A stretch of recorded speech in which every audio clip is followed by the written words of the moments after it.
The mocking laughter of 200 millionaires echoed through the gilded concert hall as Daniel Cruz, a janitor in his faded olive uniform, walked toward the $2 million Steinway piano.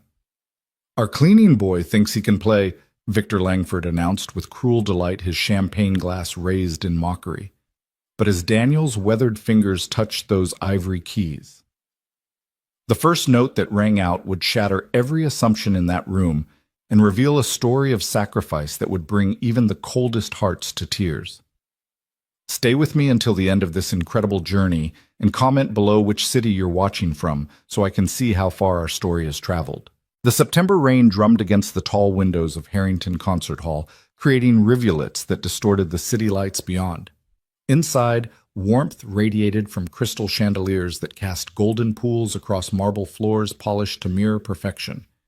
Daniel Cruz pushed his industrial mop bucket across those same floors, the wheels squeaking softly in the vast emptiness of the concert hall at 5:30 in the morning. At 42, Daniel had developed a routine so precise he could navigate the entire building with his eyes closed. Start with the main lobby, work through the corridors, clean the restrooms, and finally, always finally, the concert hall itself. He saved it for last, not because it was the most difficult, but because it was the only part of his job that still made him feel something other than invisible. The morning light was just beginning to filter through those rain-streaked windows when Daniel entered the hall. 2,000 empty seats faced the stage like silent witnesses. At the center, bathed in a shaft of pale sunlight, sat the Steinway Model D, 9 feet of ebony perfection, its surface reflecting the morning like black water. Daniel approached it slowly, his cleaning supplies forgotten by the door. His hand reached out, not quite touching, hovering just above the fallboard that protected the keys. Beneath that polished wood lay 88 keys that had once been his entire world. "Daddy, why don't you play anymore?" The memory of his daughter's voice from 3 years ago still haunted him. Lila had been 7 then, standing in the doorway of their cramped apartment, watching him pack away the last of his sheet music into a cardboard box. "Sometimes we have to put away the things we love to take care of the people we love more," he had told her, sealing the box with tape that might as well have been sealing a coffin. The sound of a door slamming somewhere in the building startled Daniel back to the present. He grabbed his cleaning supplies and moved away from the piano, but not before allowing himself one last glance. Tonight would be the Autumn Gala, the biggest fundraising event of the year. By tomorrow morning, he'd be back here mopping up spilled champagne and gathering forgotten cufflinks from beneath the seats. The day progressed as it always did. Daniel moved through the building like a ghost, nodding politely when spoken to, which was rare, and keeping his head down. The regular staff had started arriving by 7, the caterers by noon. By 3 o'clock, the hall was buzzing with preparation for the evening's event. "Make sure you get those fingerprints off the doors," Margaret, the events coordinator, called out to him as she rushed past with a clipboard. "The donors will start arriving at 7 sharp." Daniel nodded, though she was already gone. He had learned long ago that acknowledgement wasn't expected or particularly desired. He was furniture that moved a function rather than a person. By 6:30, Daniel had changed into his evening uniform, a slightly newer version of the same olive coveralls reserved for when he needed to be present during events. His job during galas was simple: remain invisible, but available, ready to clean up any spills or mishaps without disturbing the flow of the evening. The donors began arriving in their luxury cars, handing keys to valets who would park them in lots worth more than Daniel would make in 10 lifetimes. Women in designer gowns that cost more than his annual salary glided across the floors he had polished that morning. Men in custom tuxedos discussed stock portfolios and vacation homes with the casual air of those for whom money had long ceased to be a concern.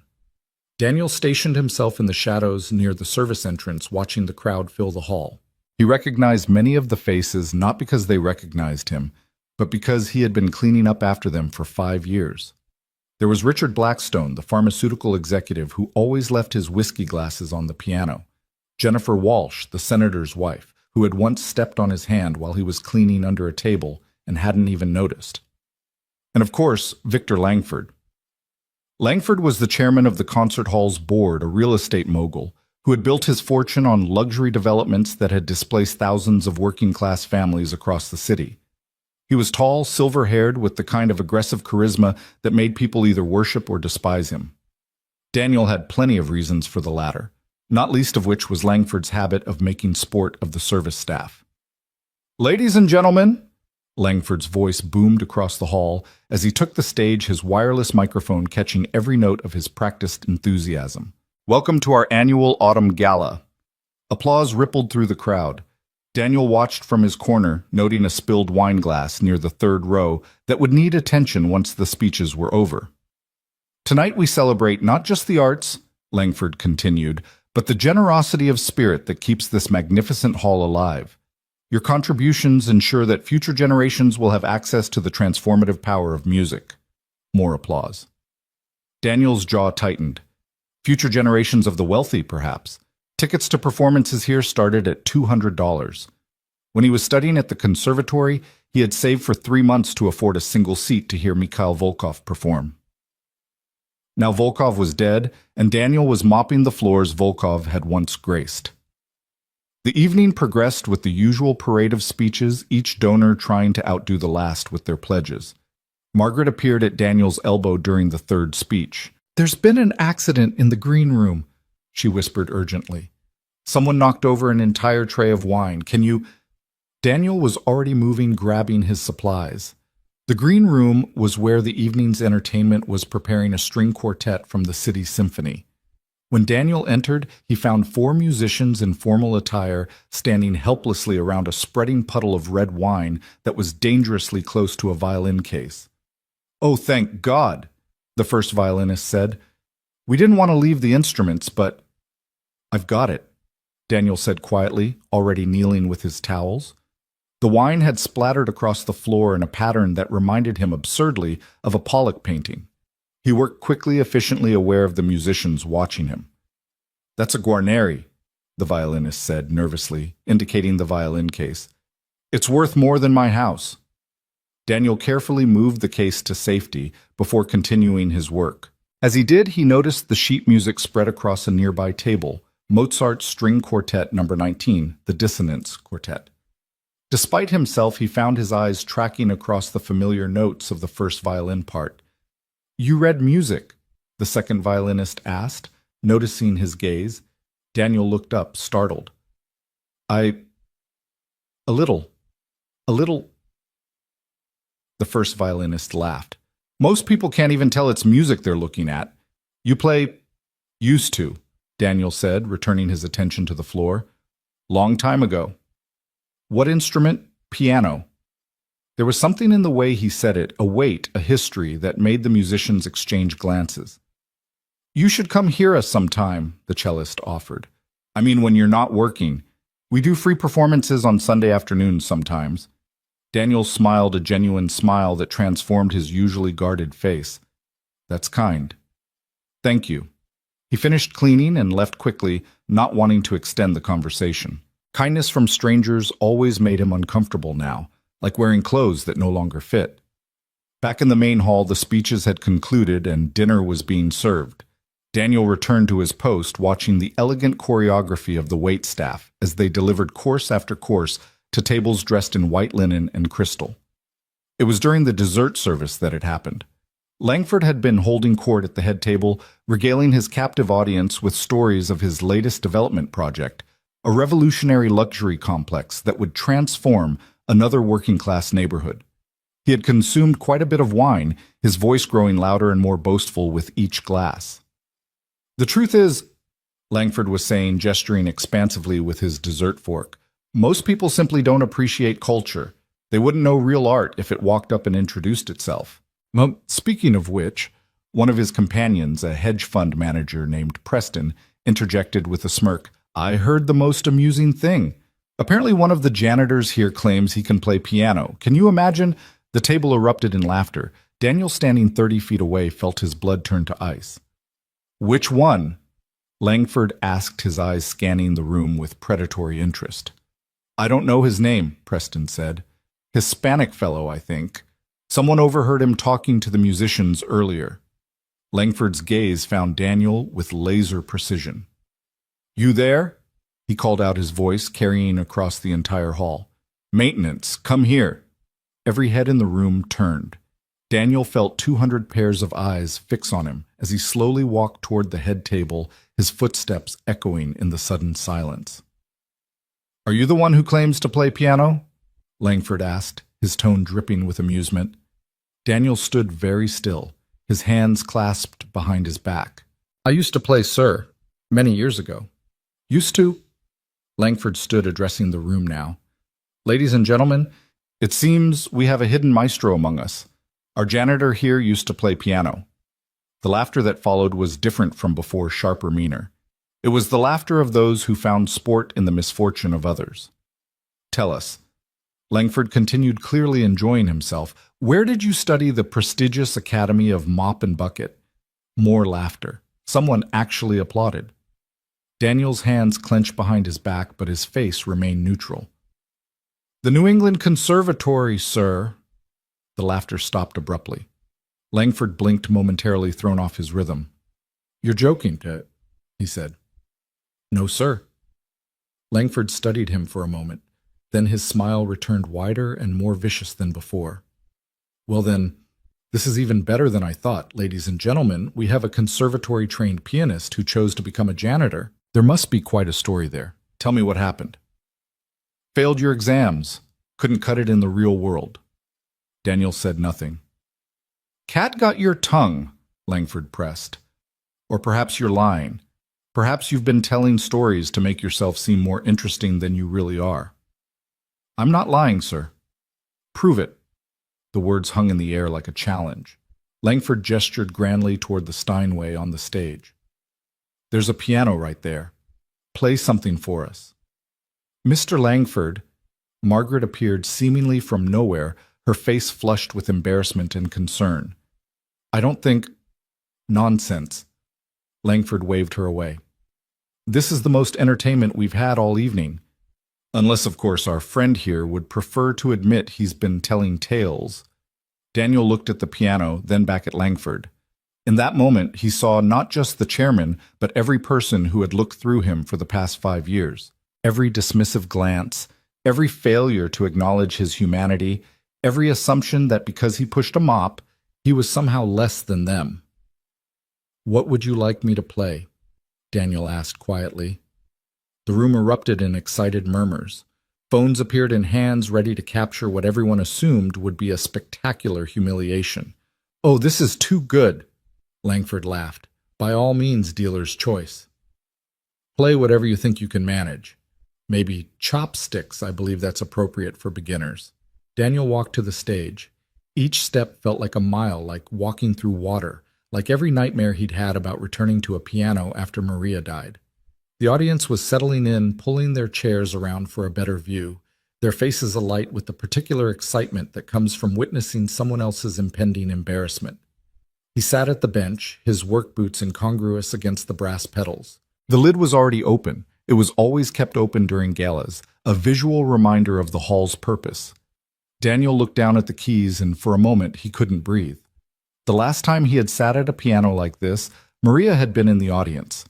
It was his final doctoral recital 2 weeks before the accident.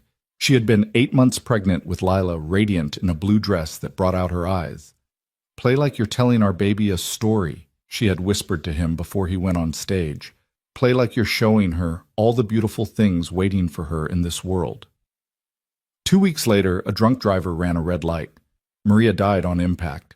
The doctors performed an emergency C-section, and Lila survived a miracle, they said. Daniel had held his premature daughter in the NICU, her entire body fitting in his 2 hands, and made a promise she would never want for anything, never feel unsafe, never doubt that she was loved, even if it meant giving up everything else.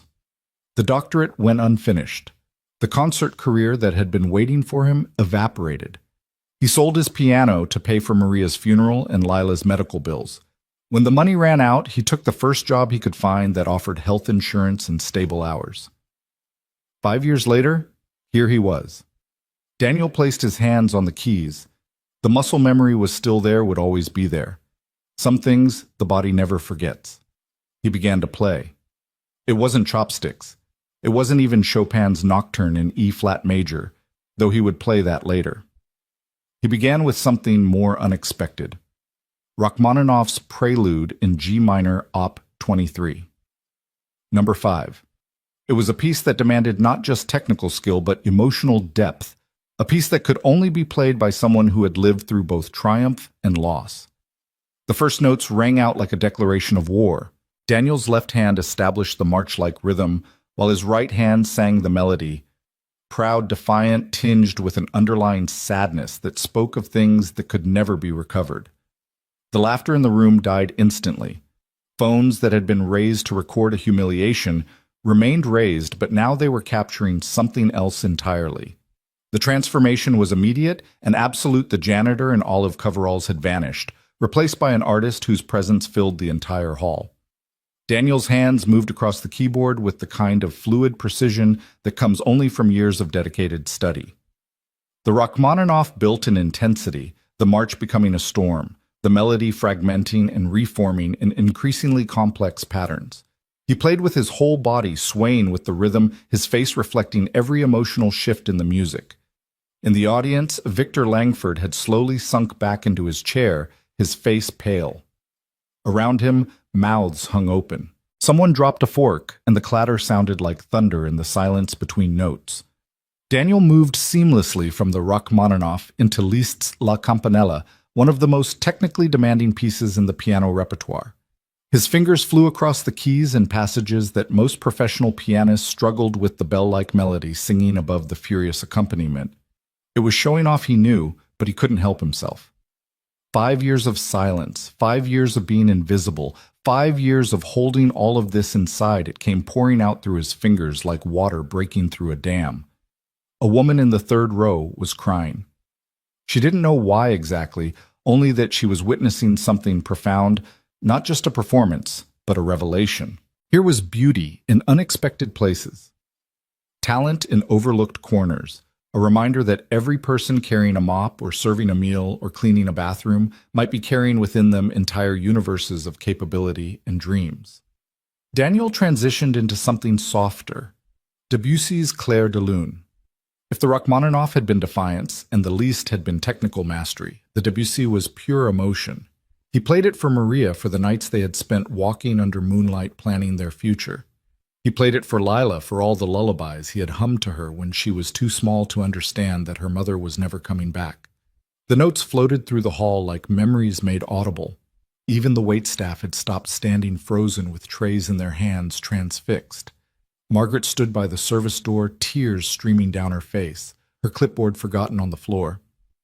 As the Debussy faded, Daniel paused, his hands hovering over the keys. The silence in the room was complete, not even a cough or a shifted chair. He could stop, now he knew. He had made his point. But there was one more piece he needed to play, one he hadn't played since Maria died. It was Chopin's Ballade No. 1 in G minor, Op. 23. A piece that told a complete story in just under 10 minutes, moving through passages of tender beauty, passionate outbursts, moments of doubt, and ultimately a fierce, almost violent conclusion.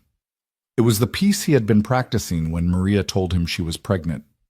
It was the piece he was going to play at Carnegie Hall, before everything changed.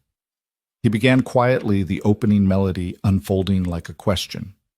As the piece developed, Daniel poured everything into it, his love for Maria, his fears for Lila, his rage at the unfairness of life, his grief for the career that might have been, and underneath it all, a stubborn, unbreakable thread of hope. The ballad built toward its climax, the coda approaching like an approaching storm. Daniel's hands thundered across the keyboard in the fearsome passages that had defeated so many pianists. But for him, they were not obstacles to overcome, but emotions to express all the fury and pain of the last 5 years given voice at last. When the final chord crashed through the hall, Daniel lifted his hands from the keys and let them fall to his sides. He was breathing hard, sweat beading on his forehead. For a moment he had forgotten where he was, forgotten the audience, forgotten everything except the music. The silence that followed was different from before, not the silence of anticipation, but of awe. It stretched for 5 seconds, 10-15. Then from somewhere in the back of the room, a single pair of hands began to clap. Others joined slowly, at first, then building into a wave that crashed over the entire hall. People rose to their feet first, one by one, then in groups, until all 200 guests were standing applauding with the kind of intensity usually reserved for world-famous performers. Daniel stood slowly, turned to face the audience, and saw something he had never expected to see in their faces: respect. More than that, recognition. They saw him now, truly saw him, not as a function or a piece of furniture, but as a human being with depths they had never imagined. Victor Langford was still seated, his face a complex mixture of emotions: shock, embarrassment, something that might have been shame, and underneath it all, genuine admiration. He stood slowly, as if his legs weren't quite steady, and began walking toward the stage. The applause continued as Langford climbed the steps. Daniel watched him approach, unsure what to expect. An apology. A dismissal. More mockery. But Langford did something unexpected. He extended his hand. That was... Langford paused, seemingly at a loss for words for the first time Daniel had ever witnessed. That was extraordinary. You're not just good, you're world-class. Why in God's name are you cleaning our floors? Daniel looked at the extended hand for a moment before shaking it. Life doesn't always go according to plan, Mr. Langford. But with talent like that, talent doesn't pay for health insurance, Daniel said quietly. Talent doesn't guarantee stable hours or a steady paycheck. I have a daughter to raise. Langford released his hand, studying him with new interest. A daughter? She's 10. Her mother died when she was born. The words hung in the air between them. Around them, the applause was finally dying down, replaced by a buzzing of excited conversation. What's your name? Langford asked. Your full name, Daniel Cruz. Daniel Cruz? Langford repeated, as if testing the weight of it. Well, Mr. Cruz, I owe you an apology. Not just for tonight, but for... He gestured vaguely, encompassing 5 years of invisibility.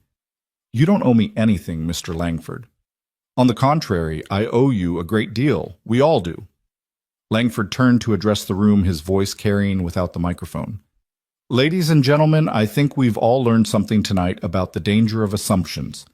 Mr. Cruz here has been maintaining this hall for 5 years, and not one of us, myself included, ever bothered to see the person behind the uniform. He turned back to Daniel.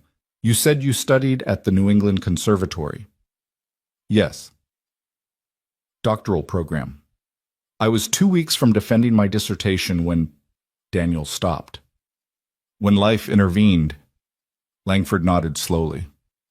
Mr. Cruz, I'd like to discuss something with you. Not tonight, you've given us more than enough tonight. But tomorrow, perhaps? My office, 10 o'clock. Daniel thought of his shift, which started at 5:30. I have to work. I'll clear it with maintenance, please, Mr. Cruz, 10 o'clock. Daniel nodded slowly, not trusting himself to speak. Langford addressed the room again. I think we should let Mr. Cruz return to his evening, but I hope... He paused, looking directly at Daniel. I hope this isn't the last time we hear him play in this hall. Daniel walked off the stage to another round of applause. As he passed through the crowd, people reached out to touch his arm, to offer words of praise, to introduce themselves as if he were a new discovery rather than someone who had been cleaning up after them for years. The string quartet from the symphony intercepted him near the service door. That was incredible, the first violinist said, her eyes shining. You're the real deal. Why didn't you say something earlier? Would it have mattered? Daniel asked gently. She flushed, understanding his meaning. You're right. It shouldn't have taken this. I'm sorry. Margaret appeared at his elbow. Mascara streaked down her cheeks. Daniel, I had no idea. 5 years and I never... God, I'm so sorry. For what? Daniel asked. You were never unkind. No, but I was never really kind either, was I? Never really saw you. She squeezed his arm. That changes now. Daniel excused himself and slipped out through the service door into the cool September night. He stood in the loading dock, breathing in the rain-scented air, trying to process what had just happened. For 5 years he had been invisible by choice, as much as circumstance, hiding behind his uniform and his silence. Tonight, that had been stripped away. His phone buzzed, a text from Mrs. Chen, the neighbor who watched Lila during his evening shifts. Lila says to tell you she finished her homework. She's watching that piano competition show again. Everything okay? Daniel smiled, texting back. Everything's fine. Tell her I'll be home soon. He went back inside to finish his shift, but the rest of the evening passed in a strange blur. People who had never acknowledged his existence suddenly knew his name. Donors approached him to share their own stories of dreams deferred or abandoned. One elderly woman pressed a check into his hand for your daughter's education, refusing to take it back despite his protests. By the time the gala ended at midnight, Daniel was exhausted in a way that had nothing to do with physical labor. He gathered his supplies, preparing to clean the hall as he always did after events. But when he entered the main room, he found it spotless. The waitstaff, the caterers, even some of the guests had stayed behind to clean up. Least we could do, one of the waiters said, embarrassed, after what you gave us tonight. Daniel didn't know how to respond to kindness on this scale. He simply nodded, gathered his things, and headed for the exit. But as he passed the stage, he stopped. The Steinway sat there, lid still open, waiting. He walked over and gently closed the fallboard over the keys, running his hand along the smooth wood. Thank you, he whispered, though whether he was thanking the piano, the music, or Maria's memory, he wasn't sure. The drive home was quiet, the streets mostly empty at this hour. Daniel lived in a modest two-bedroom apartment in Queens, 45 minutes from the concert hall. It was a far cry from the Boston brownstone he and Maria had dreamed of, but it was safe, clean, and in a good school district. He climbed the 3 flights of stairs quietly, not wanting to wake the neighbors. Mrs. Chen was dozing on the couch, the TV still on but muted. She woke as he entered. You're late, she said, then looked at him more closely. Something happened. Something happened, Titin, he agreed. She studied his face, then smiled. Good. Something, I think. Maybe. I don't know yet. Lila's asleep. She wanted to wait up, but... Mrs. Chen gathered her things. Daniel, that girl loves you more than life. Whatever happened tonight, remember that. After she left, Daniel checked on Lila. She was curled up in her bed, one arm thrown over her head, the other clutching the stuffed elephant Maria had bought before she was born. In the dim light from the hallway, Daniel could see Maria's features in their daughter's face, the same delicate nose, the same determined chin. He sat on the edge of her bed, careful not to wake her, and smoothed her dark hair back from her forehead. I played tonight, baby, he whispered. I played like I was telling you a story, like I was showing you all the beautiful things waiting for you in this world. Lila stirred but didn't wake. Daniel kissed her forehead and went to his own room. On the dresser was their family photo, the only one with all 3 of them taken when Maria was 7 months pregnant. They were at Tanglewood, the summer music festival. Maria radiant in a sundress. Daniel's hand on her belly. Both of them laughing at something the photographer had said. I don't know what happens now, he told the photo. Langford wants to meet tomorrow. It could be nothing. It could be everything. I'm scared, Maria. I've been safe in my invisibility, but tonight I remembered who I used to be, who you believed I could be. He changed out of his uniform, hanging it carefully in the closet. Tomorrow he would put it on again, would return to being the janitor at Harrington Concert Hall. But something had shifted tonight, some door had opened that couldn't be closed again. As he lay in bed, Daniel thought about the moment his hands had first touched the keys, the way the music had poured out of him like water from a broken dam.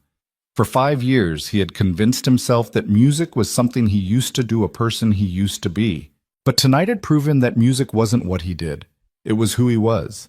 You could take away the concerts, the career, the recognition, but you couldn't take away the music itself. It lived in his bones, in his muscle memory, in the part of his soul that even grief couldn't touch. His phone buzzed again. An unknown number had sent a video. Daniel opened it and saw himself at the piano playing the Chopin Ballade. Someone had filmed the entire performance. The comments were already pouring in. Who is this incredible, better than most concert pianists I've paid to see? Daniel turned off his phone. Tomorrow would bring whatever it would bring, but tonight, for the first time in 5 years, he had been himself. Not the ghost who mopped floors and emptied trash cans, but Daniel Cruz, pianist, father, survivor. The rain had stopped and moonlight streamed through his bedroom window. The same moonlight Debussy had tried to capture in sound, the same light that had illuminated his walks with Maria. Daniel closed his eyes and let his fingers move against the bedsheet, playing an imaginary piano, the music continuing in silence long after the world had gone to sleep. In her room, Lila stirred again, and for just a moment her eyes opened. "Daddy?" she called out sleepily. Daniel rose and went to her doorway. "I'm here, baby." "Were you playing? I thought I heard music." "Maybe in your dreams." "It was beautiful," she murmured, already drifting back to sleep. "Like Mommy's lullabies." Daniel stood in her doorway for a long moment, watching her breathe. Tomorrow Langford would make some offer or other. Tomorrow decisions would need to be made about the future, about risk versus security, about dreams versus reality. But tonight had already given him something precious, the knowledge that he hadn't lost himself completely, that the music Maria had loved was still there waiting. "Good night, my love," he whispered to his daughter. "Dream of beautiful things." He returned to his room, but sleep eluded him. His mind raced with possibilities, with fears, with memories of the audience's faces as they truly saw him for the first time. At 3 a.m, he gave up and went to the living room where an old keyboard sat covered in dust in the corner, a cheap thing he'd bought at a yard sale years ago but never played. He uncovered it, plugged it in, and with the volume turned down so low it was barely audible, began to play. Not Chopin or Rachmaninoff or Liszt, but something new, something his fingers discovered as they moved a melody for Lila, for Maria, for himself. A song of loss and hope, of sacrifice and dreams, of the moment when the invisible becomes visible, when the silent find their voice. Outside, the city slept, but in a small apartment in Queens, music was being born quiet, tentative, but absolutely undeniably alive. The morning arrived too quickly, bringing with it a reality that felt both familiar and utterly changed. Daniel's alarm went off at 4:30, as always, but when he reached to silence it, his fingers ached from the previous night's performance, a sweet pain he hadn't felt in years. He lay there for a moment, wondering if it had all been a dream, but the 8 missed calls from unknown numbers on his phone proved otherwise. Lila was still sleeping when he checked on her. He left a note on the kitchen table, as he always did. "Have a great day at school, sweetheart. Cereal's in the cabinet, lunch money's on the counter. Love you to the moon and back. Dad." The subway ride to Manhattan felt different this morning. Daniel caught his reflection in the dark window and saw the same face that had looked back at him for 5 years, tired, weathered, older than his 42 years. But something in his eyes had changed. The resignation that had lived there for so long had been replaced by something else. Not quite hope, he wasn't ready for hope yet, but possibility. He arrived at Harrington Concert Hall at 5:20, 10 minutes early as always. The building stood silent in the pre-dawn darkness, its windows reflecting the streetlights like watching eyes. Daniel used his key to enter through the service entrance, the familiar smell of cleaning solutions and old wood greeting him like an old friend. But when he went to clock in, Margaret was waiting for him in the break room. "Jesus, Margaret," Daniel said, startled. "You're here early." "I couldn't sleep," she admitted, clutching a cup of coffee like a lifeline. Her eyes were red-rimmed, though whether from crying or exhaustion, Daniel couldn't tell. "Daniel, I need to tell you something." He set down his things, wary. "If this is about last night, it is, but not in the way you think." She took a shaky breath. "My son was a pianist." "Is a pianist, I suppose, though he hasn't touched a piano in 3 years. Daniel said nothing, sensing this was something she needed to say. "He was good," Margaret continued, "really good, Juilliard good, but the pressure, the competition, the constant judgment, it broke something in him. He had what they called a performance anxiety incident during his junior recital, completely froze, couldn't play a note. He left school that night and never went back." She looked up at Daniel, tears threatening to spill over. "He's 25 now, works in IT, says he's happy, but I know he's not. Music was everything to him, like breathing. And last night watching you play, after everything you've been through, seeing that the music survived despite the pain." She broke off, wiping her eyes. "I sent him the video someone posted. He called me at 3 a.m. crying. He said if you could find your way back to the piano after losing your wife, maybe he could find his way back too." Daniel reached across the table and took her hand. "Margaret, I've been such a fool," she interrupted. 5 years you've been here, and I never once asked about your life, your story. I pride myself on running these events, on knowing everything about this hall. But I didn't know that one of the most talented pianists I've ever heard was mopping our floors." "You weren't unkind," Daniel said, echoing his words from the night before. "No, I was worse. I was indifferent." She squeezed his hand. "That changes now. And not just because of your talent. Because you're a person and you deserve to be seen all along." She stood composing herself. "Mr. Langford called me this morning. You're not on cleaning duty today. He wants you rested for your meeting. I'm supposed to send you home, but I thought—" She hesitated. "I thought maybe you'd want to play first. The hall's empty. The piano's there. I could unlock it for you." Daniel's heart lurched. "I couldn't. It's a piano that should be played," Margaret said firmly. "And you're a pianist who should be playing. Please, Daniel. I think we both need this." They walked to the concert hall together, their footsteps echoing in the empty corridors. Margaret unlocked the hall and turned on just the stage lights, leaving the audience in darkness. The Steinway weighted its black surface gleaming like still water.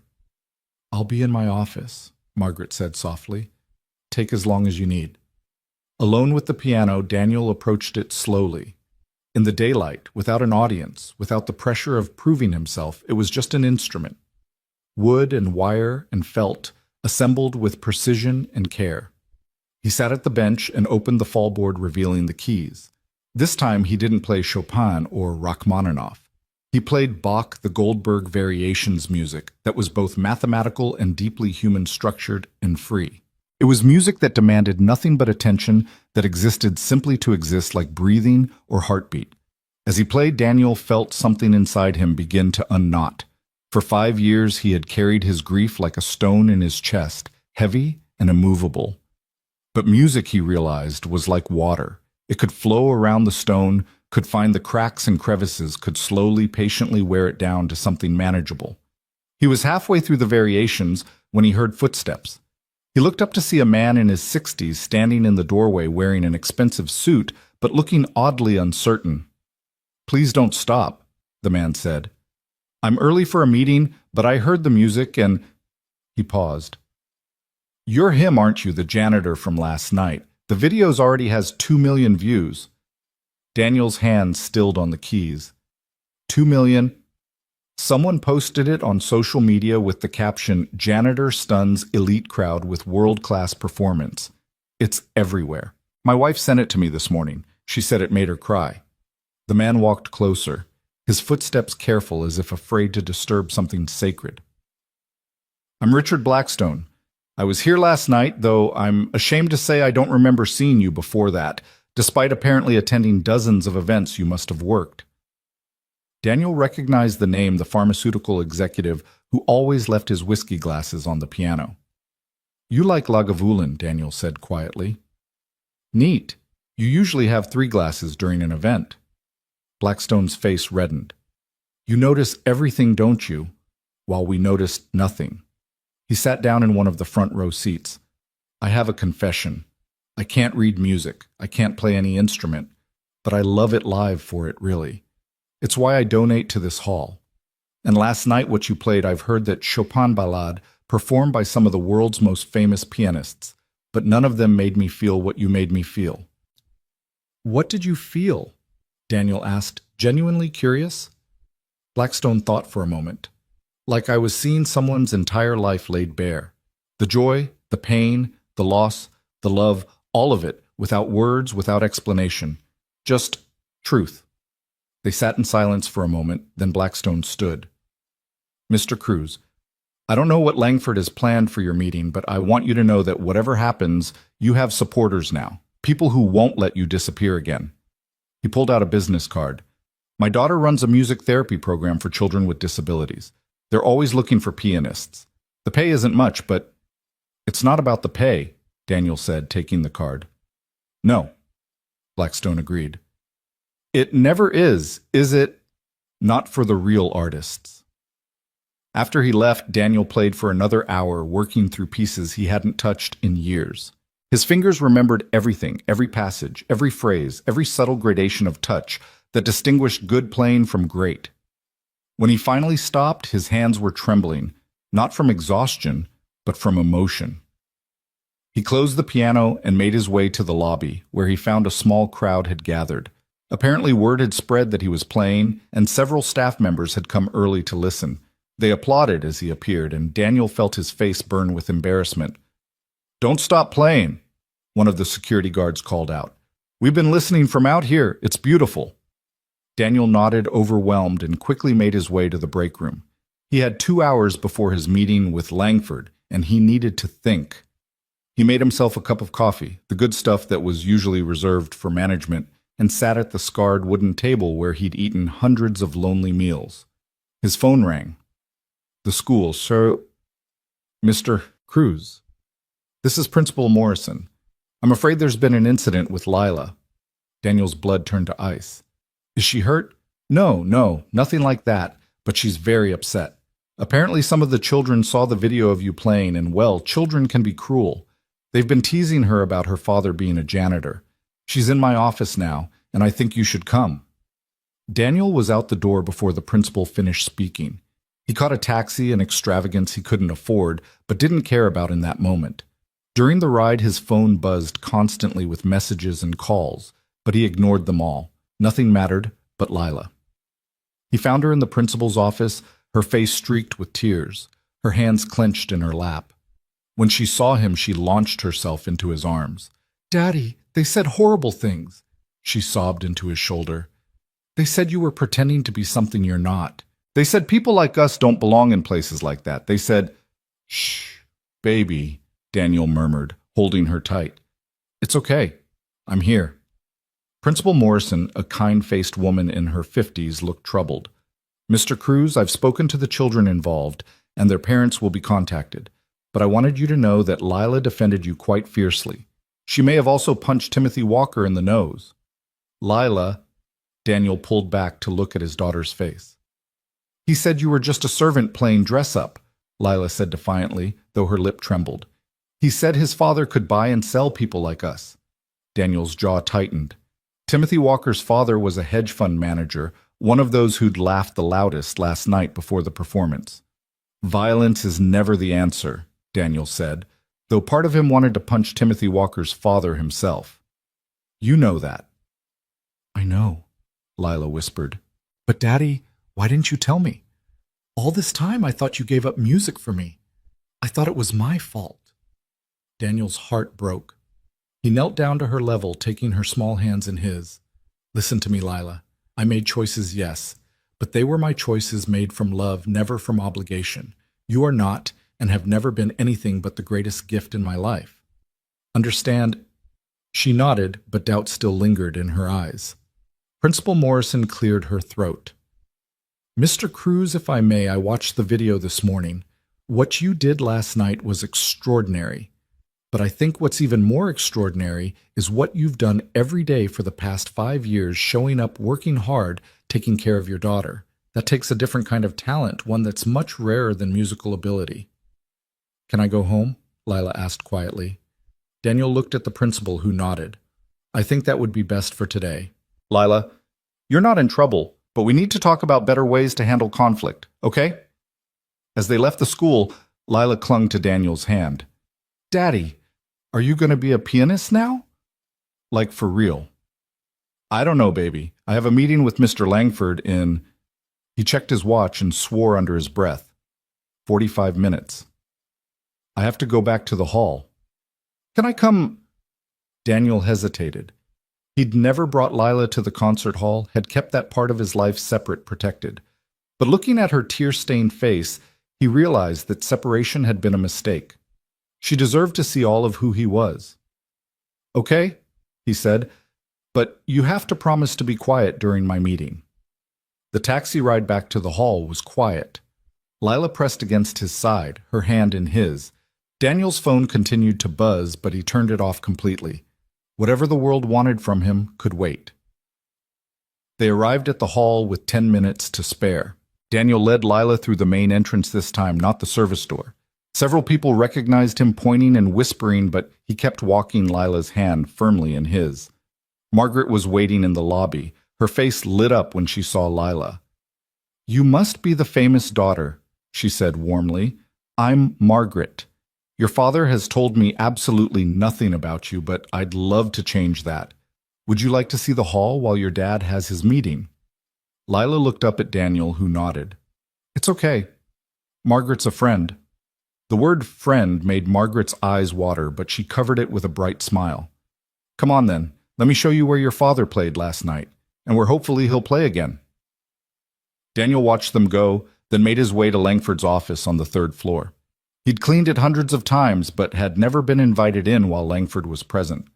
The door was open and Langford was on the phone gesturing for Daniel to enter and sit. The office was exactly what Daniel expected. Massive, ostentatious, with floor-to-ceiling windows overlooking Central Park. Awards and photos covered one wall. Langford with presidents and celebrities, always smiling, always at the center. "I don't care what the Times wants," Langford was saying into the phone. "No interviews until I say so. Yes, I know how many views the video has. 3 million now, Jesus." He looked at Daniel. "I have to go. Keep them at bay." He hung up and leaned back in his chair, studying Daniel with the kind of intense focus that had built him a real estate empire. 3 million views in 12 hours, Langford said. "Do you know what that means?" "That people like to watch rich people get humiliated," Daniel said evenly. Langford laughed, a genuine laugh that transformed his face. "That's part of it, certainly. But it's more than that. It's the story, the hidden talent, the working-class hero, the dignity in the face of mockery. People are calling it the most moving performance they've ever seen. The Times wants an exclusive. The Today Show wants you on tomorrow. Carnegie Hall has already called asking about your availability. Mr. Langford." "Victor, please, I think we're past formalities." He leaned forward. "Daniel, I'm going to be straight with you. I'm an ass. I know it. Most people know it. My ex-wives certainly know it. But I'm also not stupid. What happened last night was my fault. I tried to humiliate you for sport, and instead you gave everyone in that room a gift they'll never forget." "It wasn't a gift," Daniel said. "It was just music." "No, it was more than that. It was a reminder that talent, real talent, doesn't care about bank accounts or pedigree. That beauty can come from unexpected places." Victor stood and walked to the window. "I built my fortune by seeing potential where others didn't. Empty lots that could become luxury towers, rundown neighborhoods that could be transformed. But I never saw the potential that was right in front of me cleaning my office." He turned back to Daniel. "I want to make this right. First an apology, a real one. I'm sorry for last night and for every night before that when I treated you as less than human. Second, an offer." Daniel tensed. "The hall sponsors a resident artist program," Victor continued.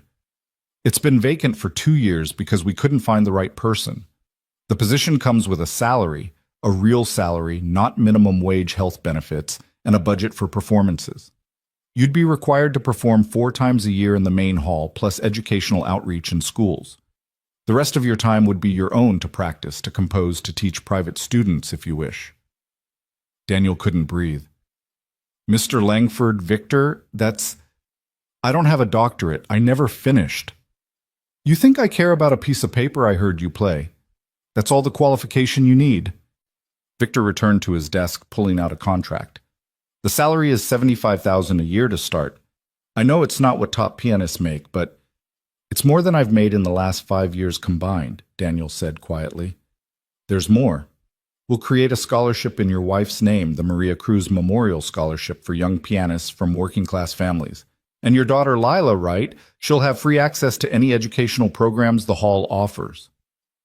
Daniel stared at the contract, the numbers and words blurring together. It was everything he'd dreamed of 5 years ago, before Maria died, before reality crushed those dreams into dust. "Why?" he asked. "Why are you doing this?" Victor was quiet for a moment. "Because I have a daughter too. Had. Emily.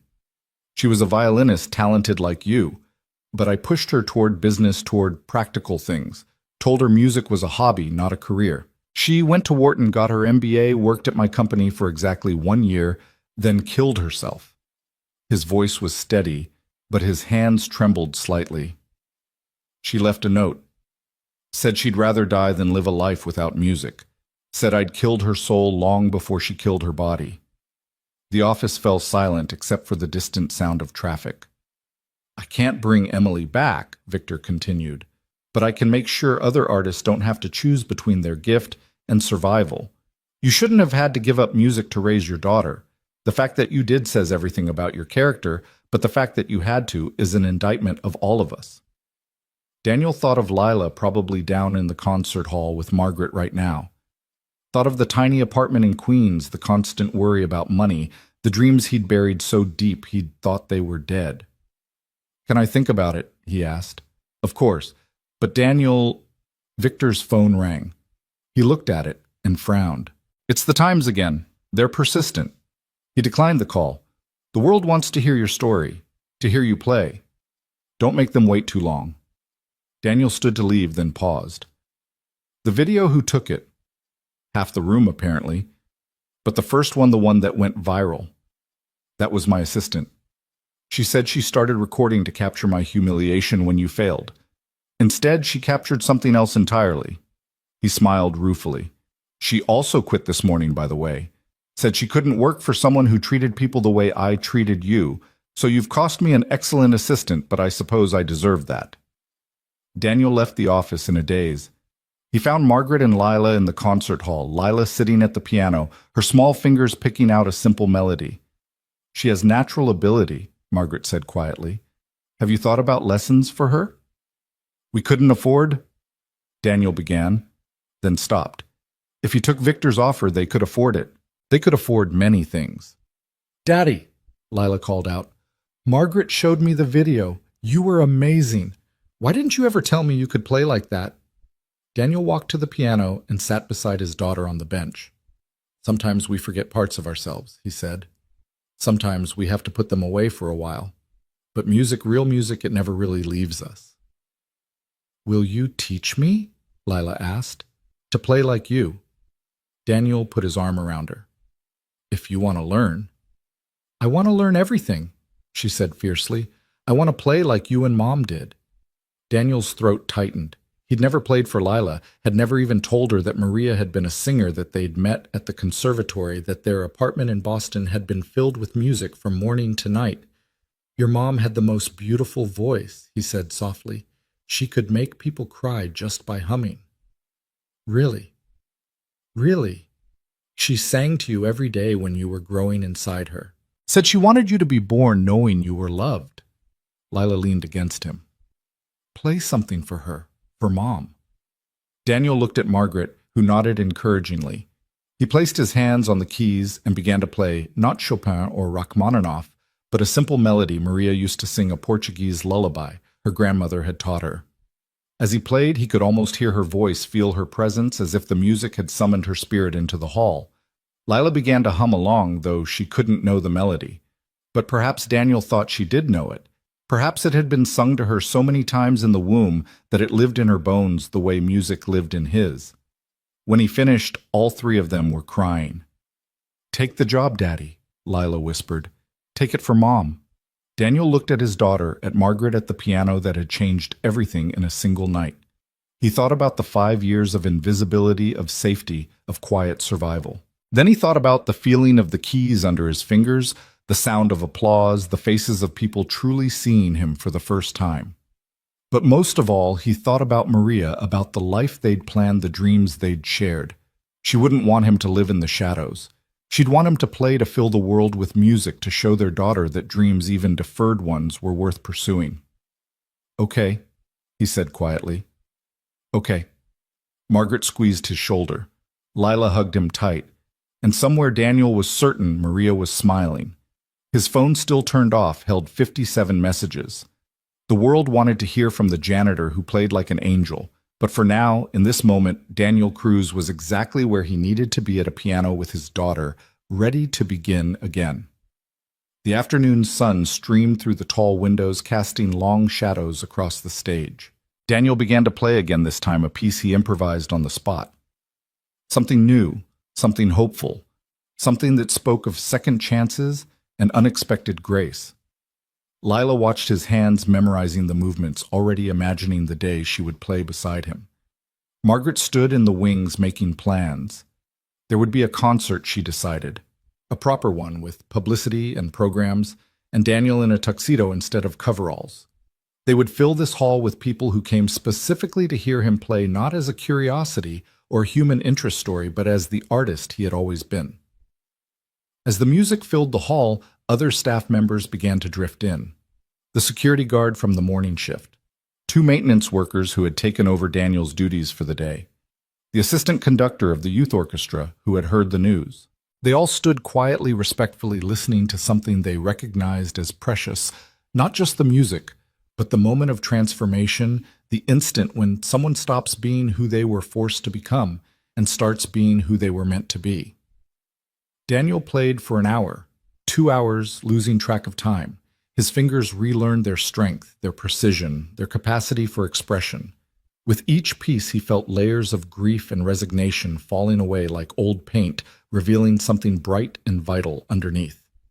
Finally exhausted but exhilarated, he stopped. The small audience applauded, and Daniel stood bowing formally as he had been taught to do so many years ago. But this time the bow felt different. It wasn't the bow of a performer to an audience, but of one human being acknowledging others of gratitude given and received. "Mr. Cruz," one of the maintenance workers called out, "just so you know, we're all proud of you. And if you take that fancy new job, we won't hold it against you." He grinned. "Much." Daniel laughed, really laughed for the first time in years. "Thanks, Tom. But you know what? I'll still know where all the best hiding spots are for when you need a break." "Once maintenance, always maintenance," Tom agreed. "You just clean up different messes now." As the impromptu audience dispersed, Daniel realized something. For 5 years, he'd thought he was invisible to these people, but they had seen him, maybe not the pianist, but the man who showed up every day, who did his job with dignity, who never complained despite having every reason to. They had respected him long before they knew he could play. He took Lila's hand, ready to leave to go home and think about everything that had happened. But as they walked toward the exit, a woman entered the hall, elderly, elegant, moving with the careful precision of someone fighting against age. "Mr. Cruz," she called out in accented English. Russian, Daniel thought. "Yes." She approached slowly, her eyes fixed on his face with an intensity that made him uncomfortable. When she reached him, she stood for a moment, just looking. "You don't know me," she said finally, "but I knew your wife. Maria sang in my studio recital at the conservatory a month before she died."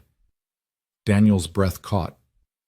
"You're Professor Volkov, Mikhail Volkov's widow." "Yes." "Natasha." She reached out and touched his face gently, a gesture so maternal it made his eyes water. "Maria spoke of you constantly, her brilliant pianist husband. She was so proud, so excited about your future together." Her hand dropped.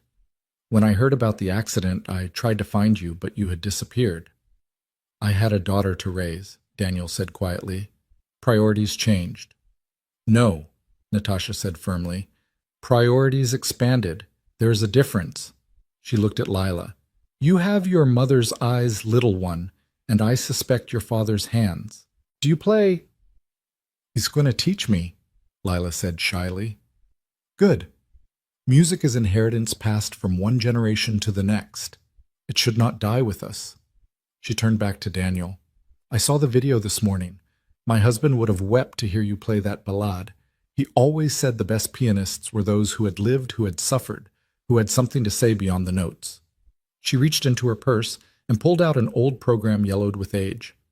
"From Maria's recital. I've kept it all these years. I thought perhaps you would want it." Daniel took it with trembling hands. There was Maria's name listed among the sopranos. The date was 2 weeks before she died. "She sang Puccini that night," Natasha continued. "O mio babbino caro." She dedicated it to you and your unborn child. Said she wanted her baby to hear her sing at least once in a proper hall. She smiled sadly. "I suppose in a way she did." Lila took the program from Daniel's shaking hands, studying it with wonder. "That's my mom's name," she said softly. "Maria Elena Cruz." "She was radiant that night," Natasha said. Glowing with happiness and promise, the audience gave her a standing ovation. "I remember thinking that she and your father would conquer the world together."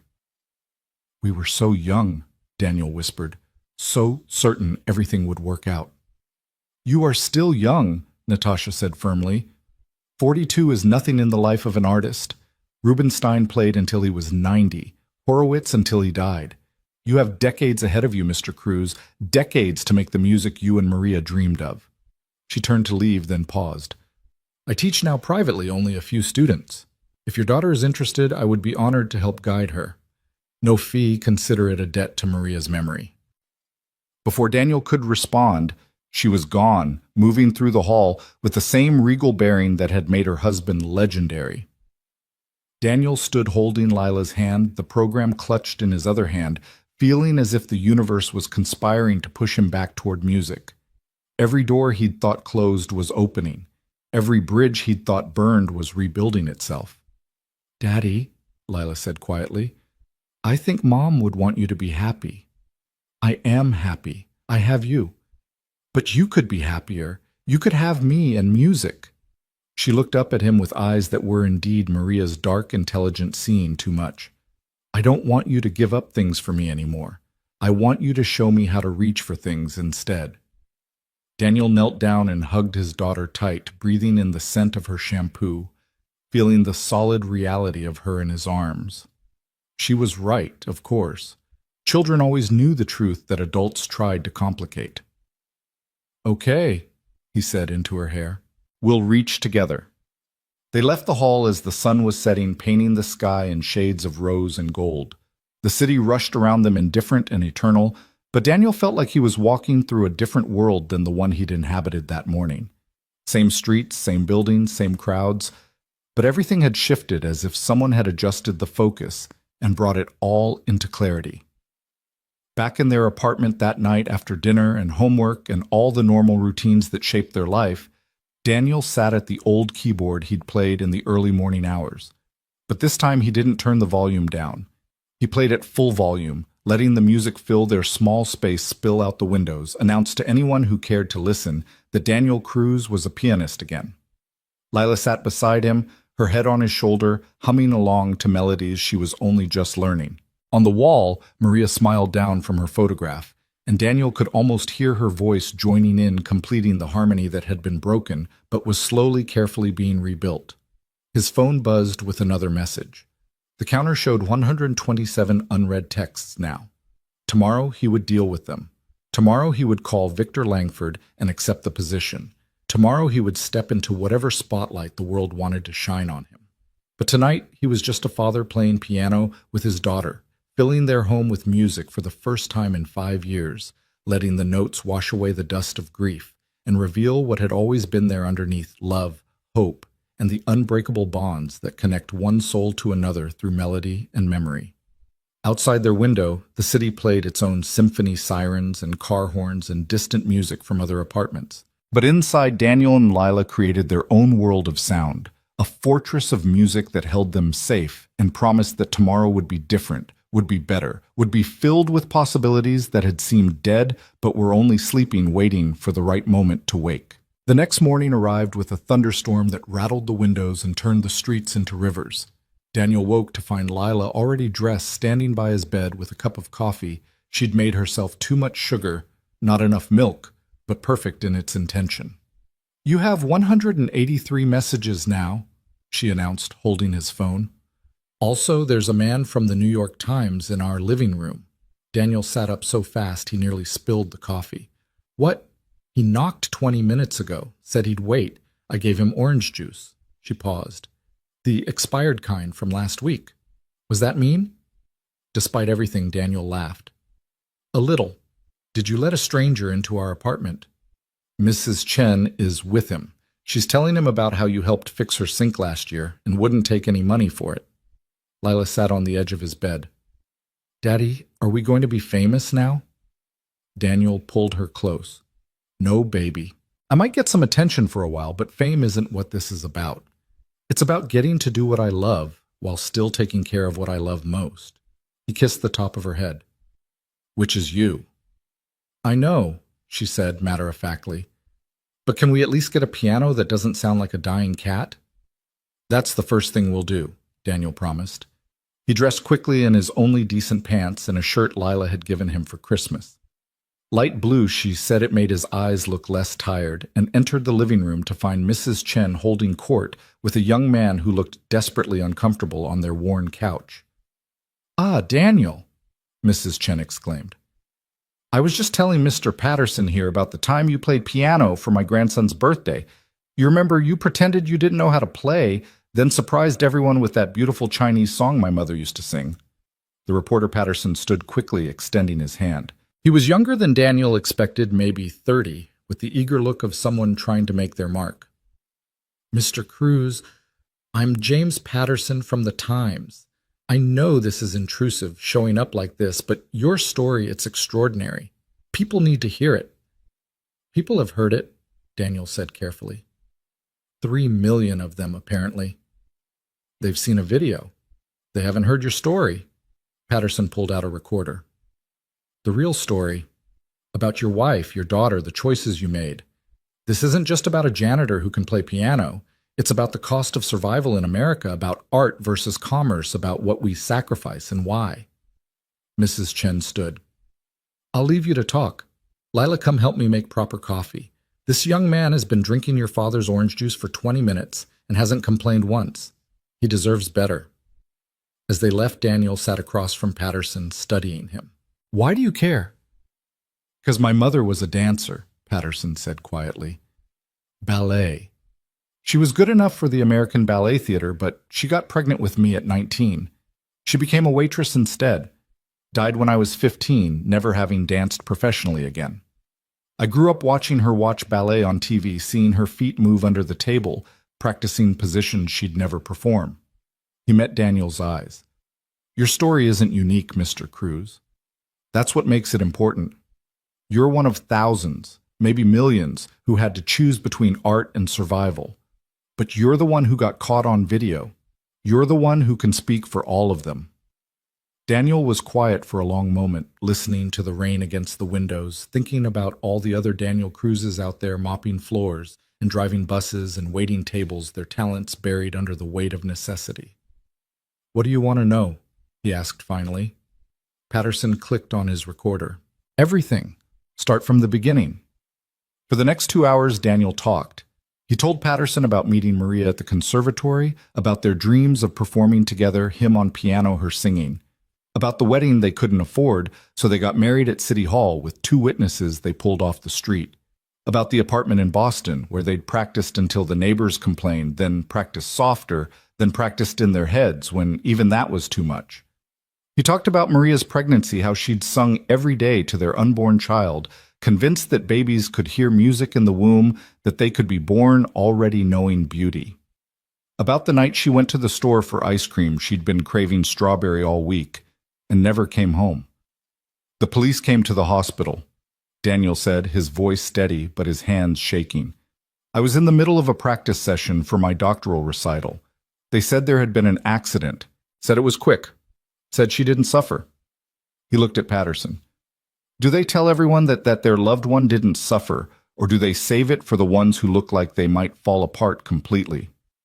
Patterson said nothing, just kept the recorder running. Daniel talked about Lila's birth, about holding his premature daughter, while machines helped her breathe, about the moment he realized he was all she had in the world, about selling everything, his piano, Maria's jewelry, even his tuxedo to pay for the funeral and the medical bills, about the moment he'd walked into Harrington Concert Hall looking for any job they had, and the relief when they offered him maintenance work with benefits. "The first time I cleaned the hall after a performance," Daniel said, "I found a program on the floor. Brahms' Piano Concerto No. 2. I'd been scheduled to perform it the following year. I threw it in the trash with the rest of the debris. It felt like throwing away a piece of myself, but also like relief, like I could stop pretending I'd ever be that person again." Lila returned with coffee made properly this time and sat beside Daniel, taking his hand. Patterson noticed the gesture, the way she protected him, even as he told his story. "What was it like," Patterson asked, "playing again that night?" "After 5 years," Daniel thought about it. "Like drowning in reverse, like breaking the surface and remembering what air tasted like, but also terrifying, because if I could still play like that, what did it mean about the years I didn't? Were they wasted, Or were they invested in something more important? He squeezed Lila's hand. I still don't know the answer. Patterson turned to Lila. What do you think about all this? I think my dad is a hero, Lila said simply. Not because he can play piano, but because he didn't. Because he chose me instead. But I also think heroes deserve happy endings, and maybe this is his. Patterson smiled for the first time. That's a good quote. Can I use it? It'll cost you, Lila said seriously. We need a new piano. Daniel was about to scold her when Patterson laughed. Fair enough. Mr. Cruz, what happens now, I know Langford offered you a position. I'm accepting it, Daniel said. I called him this morning. This was news to Lila, who bounced in her seat. Really? Daddy, really? Really, we're also moving. Closer to the hall, better schools for you. He looked at Patterson. But I want to be clear about something. This isn't a fairy tale. I'm not suddenly going to be playing at Carnegie Hall or recording albums. I'm a 42-year-old pianist who's been out of practice for 5 years. What Langford's offering is a chance to play again, to teach, to be part of the musical community. That's miracle enough. Patterson nodded, making notes. The video has sparked a huge conversation online about class and art in America. What do you want to say to people who see you as a symbol? That I'm not a symbol. I'm just a father who did what he had to do. If that resonates with people, maybe it's because we live in a world where too many people have to make impossible choices between passion and survival. Daniel stood, indicating the interview was over. The real story isn't that a janitor can play piano, it's that a pianist had to become a janitor. That's the tragedy. What happened 3 nights ago, that's just the correction. Patterson stood as well, turning off his recorder. The piece will run in Sunday's arts section. Front page, I think. He paused at the door. My editor wants me to ask, will you perform publicly beyond the hall's resident artist concerts? Daniel looked at Lila, who nodded enthusiastically. We'll see, he said. I need to remember how to be a pianist first. Then maybe I can remember how to be a performer. After Patterson left, Daniel and Lila sat in their small living room, the rain still pattering against the windows. The apartment felt different now, like it was already part of their past rather than their present. When do we move? Lila asked. Langford found us a place. 2 bedrooms in Lincoln Square. The building has a music room where I can practice without bothering anyone. Daniel pulled her close. Are you okay with all this change? Daddy, I've been waiting for you to be happy again for as long as I can remember. If this makes you happy, then I'm more than okay. The phone rang. Daniel saw it was Harrington Concert Hall and answered. Daniel? It was Margaret, and she sounded frantic. Can you come in? Now something's happened. Daniel's stomach dropped. What's wrong? Nothing's wrong. Everything's incredible. Just get here. Bring Lila. They took the subway. Daniel's anxiety growing with each stop. Had Langford changed his mind? Had something happened to the Steinway? 1,000 disasters played through his mind. But when they arrived at the hall, they found it transformed. The lobby was full of flowers, hundreds of bouquets, arrangements, single roses. Margaret stood in the middle of it all, looking overwhelmed. They started arriving this morning, she said. From all over the world. That couple from Germany who saw the video sent those orchids. A music school in Japan sent the cherry blossoms. And look at this. She handed him a card. It was from the Vienna Philharmonic. To Daniel Cruz. It read, who reminds us that music lives not in concert halls but in the human heart. An invitation stands whenever you wish to visit Vienna. Daddy, look. Lila had found a section devoted entirely to letters and cards. Hundreds of them, maybe thousands. She opened one at random and read, Dear Mr. Cruz, I quit piano when my husband died because it hurt too much to play. After seeing your video, I played for the first time in 10 years. Thank you for reminding me that music survives grief. Daniel picked up another, I'm a janitor at a high school in Ohio. I've never told anyone I have a degree in chemical engineering. Your courage in revealing yourself has inspired me to apply for teaching positions again. And another, my daughter wants to be a singer, but I've been pushing her toward practical careers. After seeing what you sacrificed and how it dimmed your light for so long, I've decided to support her dreams. Margaret touched his arm. There's more. Victor's assistant, his new one, has been fielding calls all morning. The London Symphony wants to know if you'd consider a guest performance. The Juilliard School wants to offer you an honorary doctorate. And she paused for effect. Vladimir Ashkenazy's management called. He wants to know if you'd consider performing a duet with him at his farewell concert next year. Daniel had to sit down. Daniel had to sit. Ashkenazy was one of the greatest living pianists, someone he'd idolized as a student. This is insane. This is what happens when you touch people's souls, Margaret said. But Daniel, you need to see something else. She led them to her office where a laptop was open to a crowdfunding page. The title read, The Daniel Cruz Music Education Fund. The current amount raised was $847,000. Someone started it yesterday, Margaret explained. The goal was to raise money for music education for underprivileged kids. It's already approaching $1 million. They want you to run it. Daniel stared at the screen, unable to process the numbers. I don't understand any of this. I do, Lila said quietly. You showed people that anyone can be extraordinary, that janitors and waitresses and all the invisible people might be hiding something beautiful. You made them believe in possibility again. A knock at the door interrupted them. Victor Langford entered, looking unusually subdued. Daniel, good you're here. We need to discuss something. He glanced at Margaret and Lila. Privately, if you don't mind. Margaret took Lila's hand. Come on, let's go look at the rest of the flowers. I think I saw some that play music when you touch them. When they were alone, Victor sat down heavily. Daniel, I need to be honest with you about something. The position I offered, it's already getting pushback from some board members. They think I'm being reactive, making decisions based on viral videos rather than proper protocols. Daniel's heart sank. So the offer's withdrawn. God, no, the opposite. I'm doubling down. But I need you to understand what you're walking into. Some people will see you as a diversity hire, a publicity stunt. They'll minimize your talent, say you're only here because of the video. Victor leaned forward. I know what it's like to be dismissed, to have to prove yourself twice as hard as everyone else. My father was a construction worker. I built my empire while people called me new money, and worse. The difference is I could buy my way to respect. You'll have to play your way there. I've been proving myself for 5 years, Daniel said. What's a little more? Victor smiled. That's what I hoped you'd say. There's something else. The board wants to hear you play, formally. A proper concert, not a spontaneous performance. They want to know if you can handle the pressure of a scheduled advertised event. When cheat? 2 weeks. I know it's soon, but I'll do it. Victor studied him. You sure this isn't just playing for donors who've had too much wine?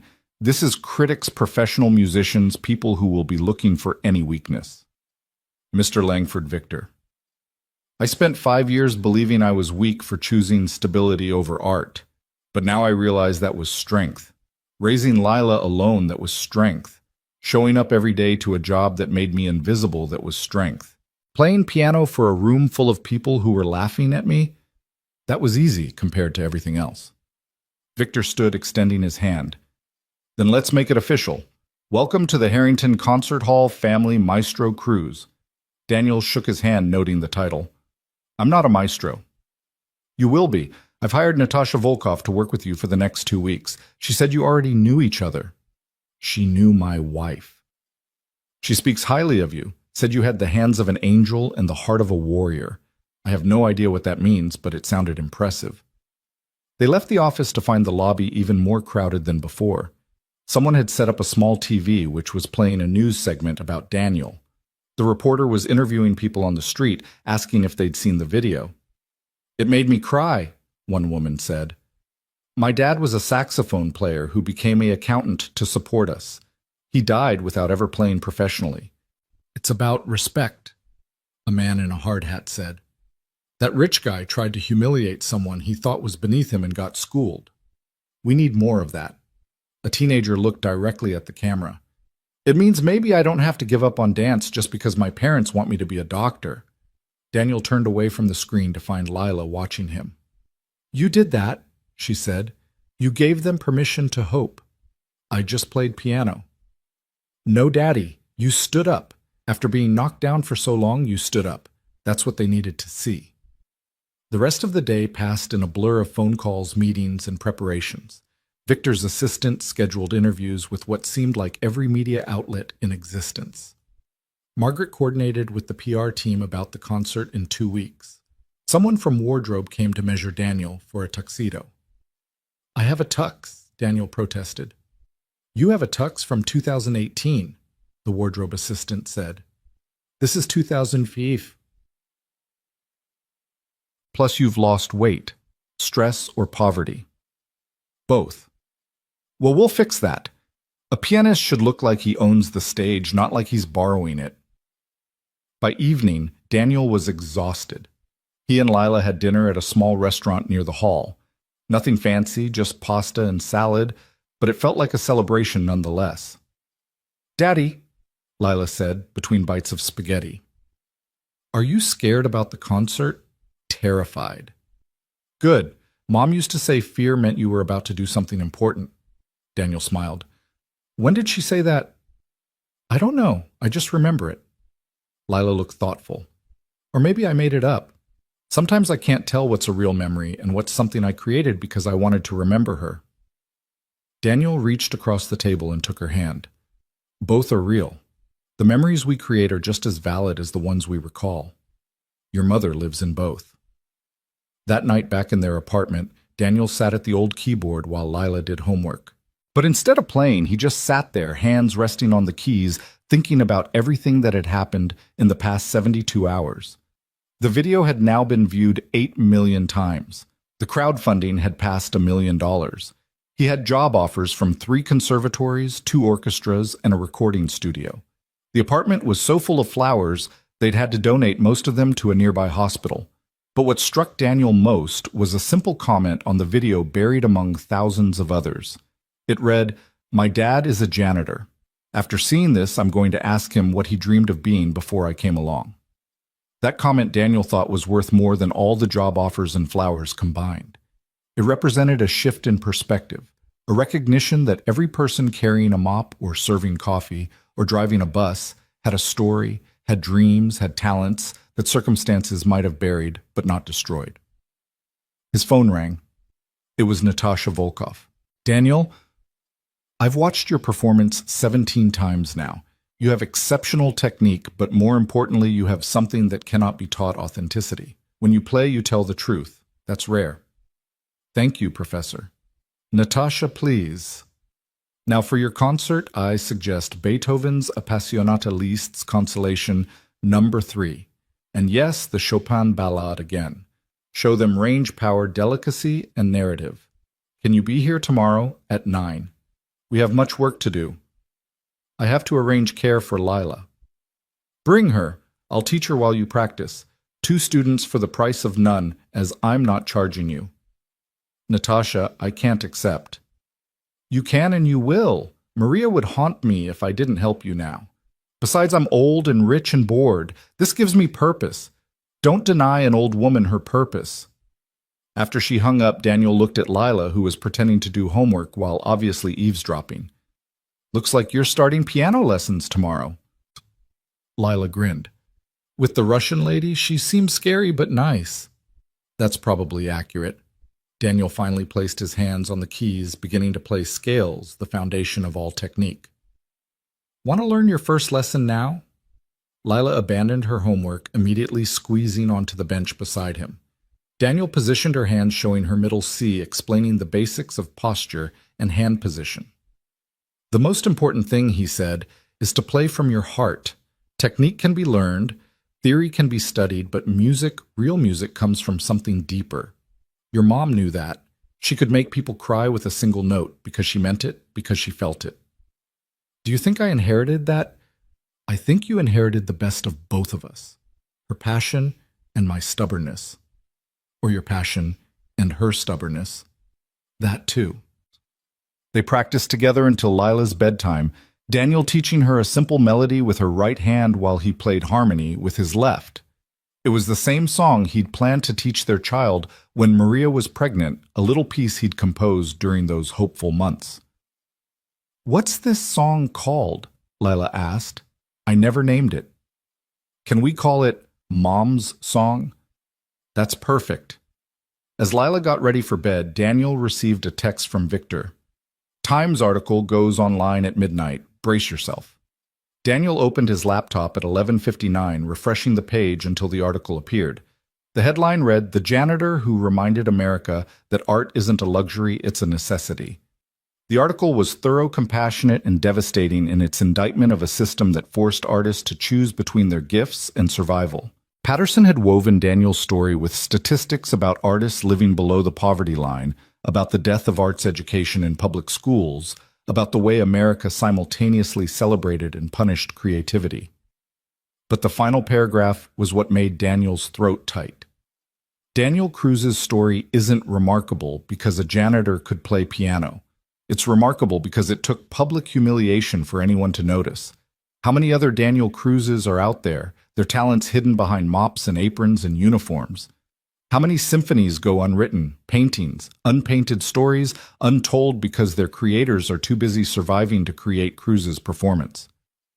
It wasn't just music, it was an indictment of our values and a call to recognize the artists among us hiding in plain sight, waiting for someone to finally see them. Daniel closed the laptop and went to check on Lila one more time. She was asleep, but her fingers were moving against her blanket, practicing the melody he'd taught her even in dreams. "Your daddy's going to play in a big concert," he whispered, "and someday you will too. But more importantly, we're going to make sure other kids get the chance to discover if they have music inside them." He thought about the crowdfunding now approaching $2 million. Tomorrow, he would figure out how to use it, how to create programs that would prevent other children from having to watch their parents sacrifice their dreams. But tonight, he returned to his keyboard one more time, playing softly in the darkness. Not the classical pieces he'd perform in 2 weeks, but something new. A composition taking shape in his mind. A piece that told the story of loss and redemption, of silence and song, of the moment when the invisible become visible. Outside New York continued its relentless pace, unaware that in a small apartment in Queens, a revolution was beginning, not with protests or politics, but with a father playing piano while his daughter slept, reclaiming a dream he'd thought was dead. Proving that sometimes the most powerful act of rebellion is simply refusing to stay silent any longer. The practice room at Natasha Volkov's apartment was unlike anything Daniel had seen outside a conservatory. The walls were lined with acoustic panels, 2 grand pianos sat facing each other like old friends in conversation, and photographs of legendary pianists watched from every surface. Mikhail Volkov's portrait dominated the far wall, his intense eyes seeming to follow every movement. "You're late," Natasha announced when Daniel and Lila arrived at 9:15, though her tone held more amusement than reproach. "Traffic is an excuse for amateurs, not artists." "The subway broke down," Lila offered, still intimidated by the elegant woman in her severe black dress. "Then one takes a taxi, or walks, or flies if necessary." Natasha turned to Daniel. "Your hands, show me." Daniel extended his hands, and she examined them like a doctor, turning them over, pressing the tendons, checking the flexibility of each joint. 5 years of manual labor, she murmured, but also 5 years of consistent movement. Not the worst thing. Chopin's hands were small, Rachmaninoff's were enormous, but yours are built for Beethoven. Strong, but sensitive. She released them. "We begin with scales. 4 octaves, all major and minor contrary motion." "I know how to play scales," Daniel said gently. "You know how to play notes in sequence.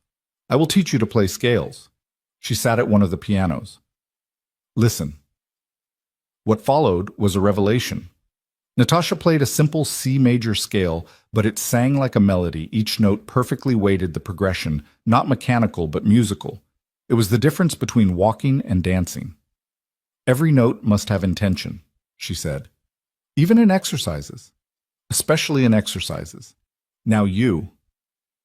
For the next hour, she deconstructed everything Daniel thought he knew about technique, rebuilding it from the foundation up. Meanwhile, Lila sat at the second piano with a book of beginner exercises, occasionally receiving corrections from Natasha that were both stern and kind. "No, little one. The thumb is not a hammer. It is a singer, just quieter than the others." Again. By noon, Daniel's forearms ached in ways they hadn't since his conservatory days. Natasha finally allowed a break, serving tea from an ornate samovar that had belonged to her grandmother in Russia. "Tell me about the program for your concert," she said, settling into a chair that looked like it belonged in a museum. "Beethoven's Appassionata Liszt's Consolation No. 3 and the Chopin Ballade." Safe choices, predictable. She sipped her tea. "You're thinking like a student, not an artist. What do you want to say with this concert?" Daniel considered. "That I survived, that the music survived." "Then play pieces that nearly didn't survive. Beethoven wrote the Appassionata while going deaf, play that. But also play something unexpected. Gershwin, perhaps? Or better yet, something you've written." "I don't compose." "Lies. I heard you playing something original on that video someone took from the hallway, after the official performance when you thought no one was listening." Daniel flushed. He hadn't known anyone had recorded that the quiet improvisation he'd played while alone processing everything that had happened. That was just processing. All composition is processing. You have 2 weeks. Write something. Pour your story into notes instead of words. She turned to Lila. "Your father's afraid of his own voice. Help him find it." "He's not afraid," Lila protested. "He's the bravest person I know." "Brave in life, perhaps, but in art, that remains to be seen." Natasha stood. "Tomorrow, same time. And Daniel? The world doesn't need another competent pianist. It needs someone who can make them feel what you felt. Don't give them perfection. Give them truth." The walk home was quiet, both Daniel and Lila lost in thought. As they passed a music store, Lila stopped. "Daddy, look." In the window was a display featuring the now famous photograph from the gala Daniel at the piano in his janitor's uniform. Hands blurred with movement, face transformed by the music. Above it, a sign read, "Music lives everywhere. Instruments for every budget inside." "We should get a real piano," Lila said, "for the new apartment." "That's a big expense." "You have a job now, a real one, and all those people want to hire you for concerts." She looked up at him. "You're allowed to have nice things now, Daddy. You're allowed to stop punishing yourself." The words hit Daniel like a physical blow. He hadn't realized that's what he'd been doing, punishing himself for surviving when Maria hadn't, for having to choose between art and fatherhood for all the ways life had fallen short of their dreams. They entered the store where the owner immediately recognized them. "Mr. Cruz, I was hoping you'd come in. I'm Robert Chen. I was at the gala that night. Please let me show you our pianos." What followed was 2 hours of Daniel playing various instruments, while Lila offered commentary with the confidence of someone who'd been taking lessons for years rather than hours. They finally settled on a restored Yamaha Grand, its tone warm and responsive. "I can't afford," Daniel began. "Actually," Robert interrupted. "I've had 3 customers today asking if you'd played any of our pianos. If I could put a small plaque saying you selected this instrument, I'd consider it an even trade." "That's ridiculous. This piano is worth less than the advertising value of your endorsement. Please, Mr. Cruz, let me be part of your story, even in this small way." Daniel looked at Lila, who was already sitting at the bench, running her fingers over the keys with reverence. "Okay," he said quietly. "Thank you." The piano would be delivered to their new apartment the following week. As they left the store, Daniel's phone rang. It was Victor. "Bad news. Timothy Walker's father is raising hell about Lila punching his son. He's threatening to use it to block your appointment, saying we can't have someone violent associated with the hall." Daniel's blood ran cold. "She's 10 years old. She was defending me." "I know, but Walker's a major donor. He's got influence." Victor paused. Unless what?" "Meet with him. Tonight. His office. Bring Lila." "Absolutely not. I won't subject her to—" "Trust me, Daniel. I know men like Walker. Hell, I am men like Walker, but I also know their weaknesses. 7 o'clock. I'll text you the address." Daniel looked at Lila, who'd heard everything despite the phone not being on speaker. "I want to go," she said firmly. "I want to look at the man who raised a bully and tell him exactly what his son said about you." "Lila." "No, Daddy. You stood up for yourself at the piano. Let me stand up for you with words." That evening, they took a taxi to Walker's office in a gleaming tower in the financial district. The receptionist looked at them with barely concealed disdain. Daniel, in his old suit, Lila in her school clothes, but showed them to a conference room where Thomas Walker waited. He was exactly what Daniel expected. Mid-50s expensive suit, the kind of aggressive handsomeness that money could maintain. His son Timothy stood beside him, a bandage across his nose. So, Walker began without preamble, the janitor and his violent daughter. The pianist and his protective daughter, Daniel corrected quietly. Walker laughed. Pianist, right. One performance doesn't make you a pianist, Cruz. Any more than one punch makes your daughter a boxer. He leaned forward. Here's what's going to happen. You're going to decline Langford's offer. You're going to go back to pushing a mop, and we're all going to forget this embarrassing episode. Why? Daniel asked simply. Because if you don't, I'll make sure every private school in New York knows about your daughter's violent tendencies.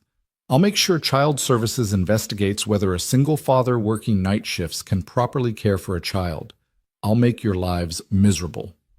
Lila stood up. May I say something? Walker smirked. By all means. Your son told me my father was just a servant pretending to be something better. He said people like us exist to clean up after people like you. He said my mom probably killed herself to get away from my dad.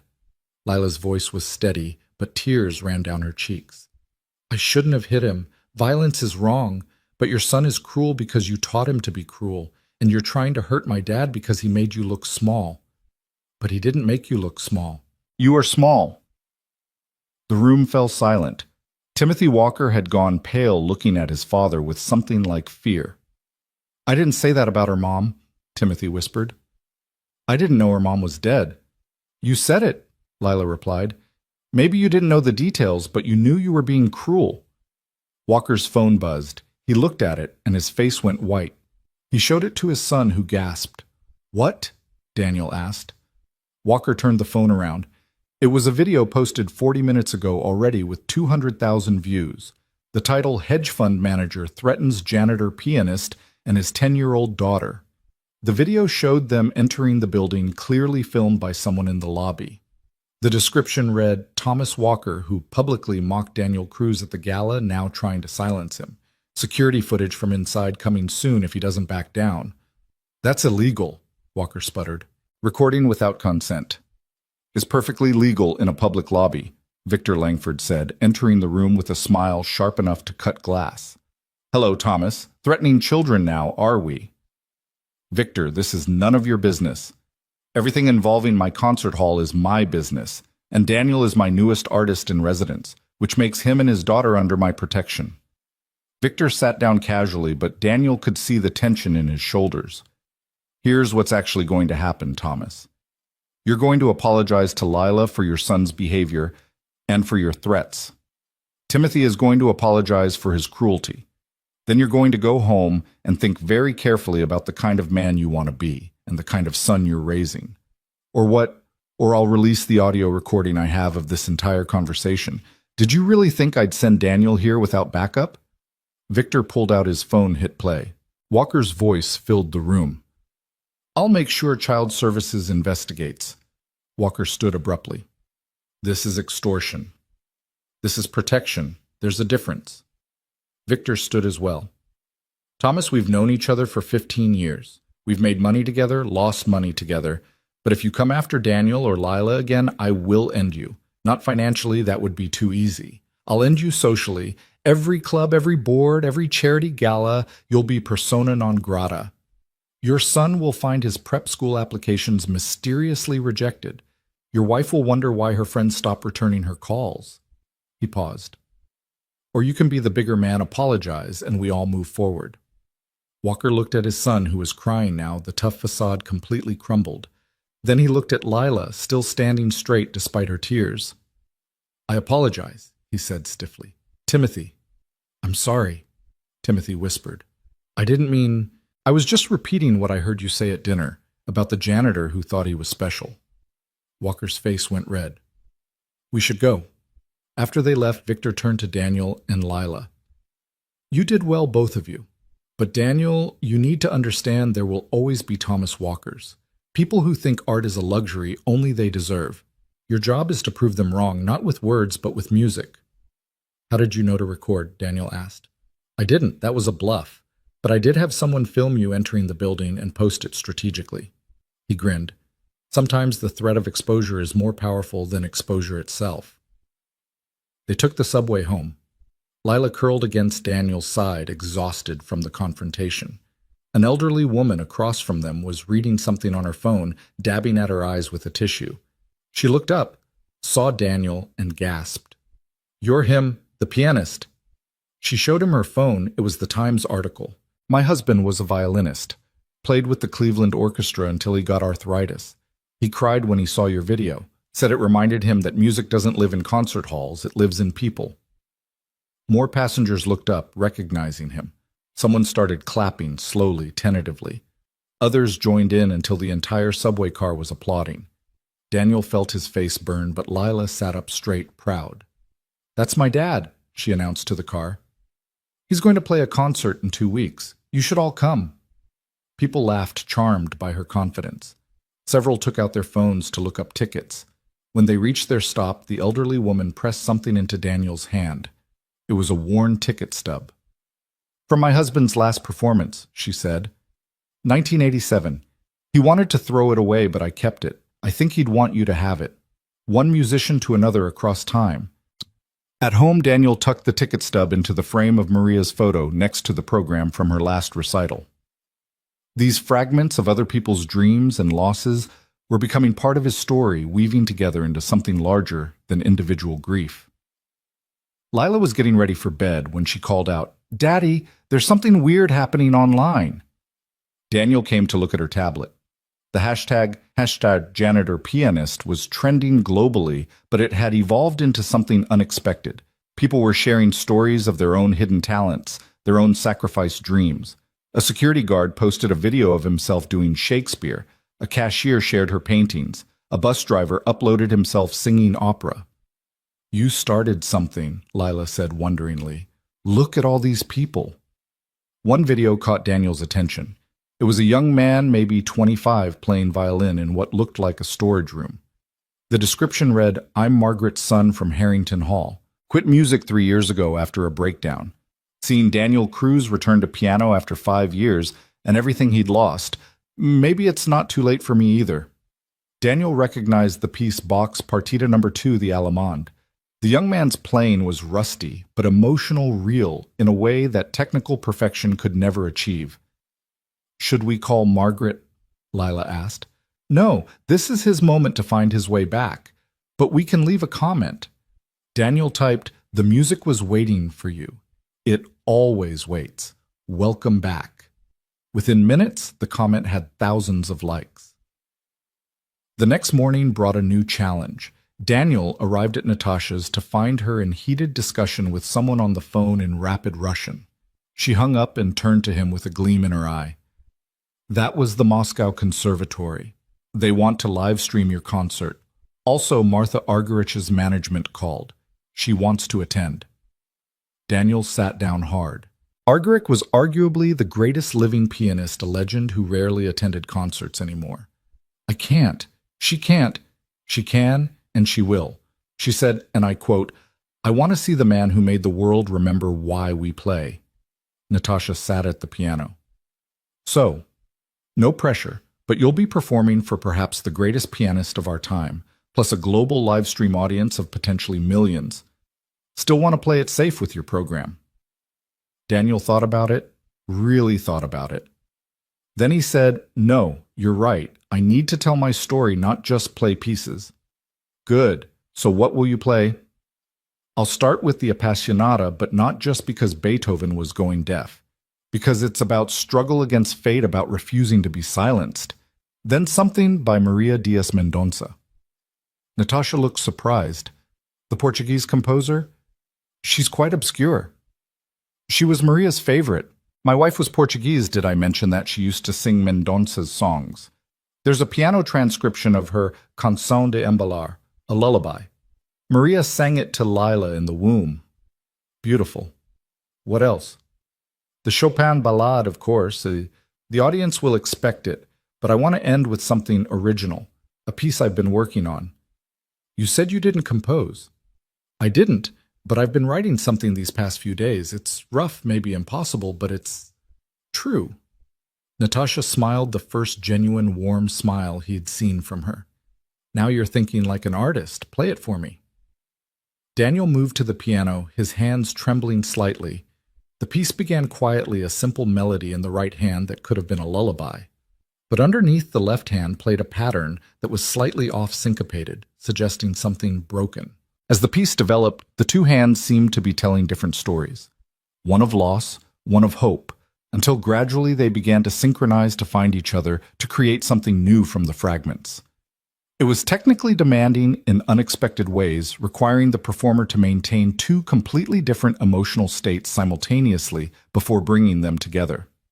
It was also deeply personal, clearly autobiographical, the musical equivalent of learning to walk again after a devastating injury. When he finished, Natasha was crying. What do you call it? Invisible. Because that's what I was. What so many of us are. Not anymore, she said softly. Never again. They worked for 6 more hours, Natasha pushing him harder than he'd been pushed since his doctorate days. But it was different now. Then he'd been trying to prove he belonged. Now he was trying to prove that leaving and returning was its own form of mastery. Lila practiced on the second piano, and occasionally Natasha would have them play together. Simple duets that taught Lila about listening, about musical conversation, about the way two instruments could become one voice. She has it, Natasha told Daniel quietly while Lila was in the bathroom. The thing that can't be taught. She feels the music in her bones like her mother must have. I don't want to push her. Then don't. But don't hide it from her either. Let her choose with full knowledge of what she's choosing. That evening they moved into their new apartment. It was modest by Manhattan standards, but palatial compared to their Queens place. 2 bedrooms, actual living room, and most importantly, space for the piano that would arrive tomorrow. As they unpacked, Lila found a box Daniel had hidden in a closet for 5 years. Inside were his old programs reviews from his student concerts, photographs from his conservatory days, and at the bottom, wrapped in tissue paper, his wedding ring. He'd stopped wearing it after Maria died, the weight of it too much to bear. You should wear it for the concert, Lila said softly. Why? Because you're not hiding anymore. Not from the music, not from the memories, not from who you really are. Daniel slipped the ring back on. It felt strange after 5 years, but also right, like a piece of himself clicking back into place. His phone rang. It was James Patterson from The Times. Daniel, I'm sorry to bother you, but something's happened. The article has been picked up globally. The Guardian wants to do a piece. Der Spiegel is sending a reporter. The Japanese Times is running it front page tomorrow. He paused. But more importantly, Lincoln Center called. They want to discuss something. They wouldn't tell me what, but they said it's significant. Daniel looked at Lila, who was arranging their few possessions in the new space, trying to make it feel like home. She'd been through so much, carried so much weight for someone so young. Tell them I'll meet with them after the concert. Whatever they want can wait until then. Daniel, this could be. My daughter needs stability more than I need opportunities. We just moved. She's starting at a new school next week. The concert is enough change for now.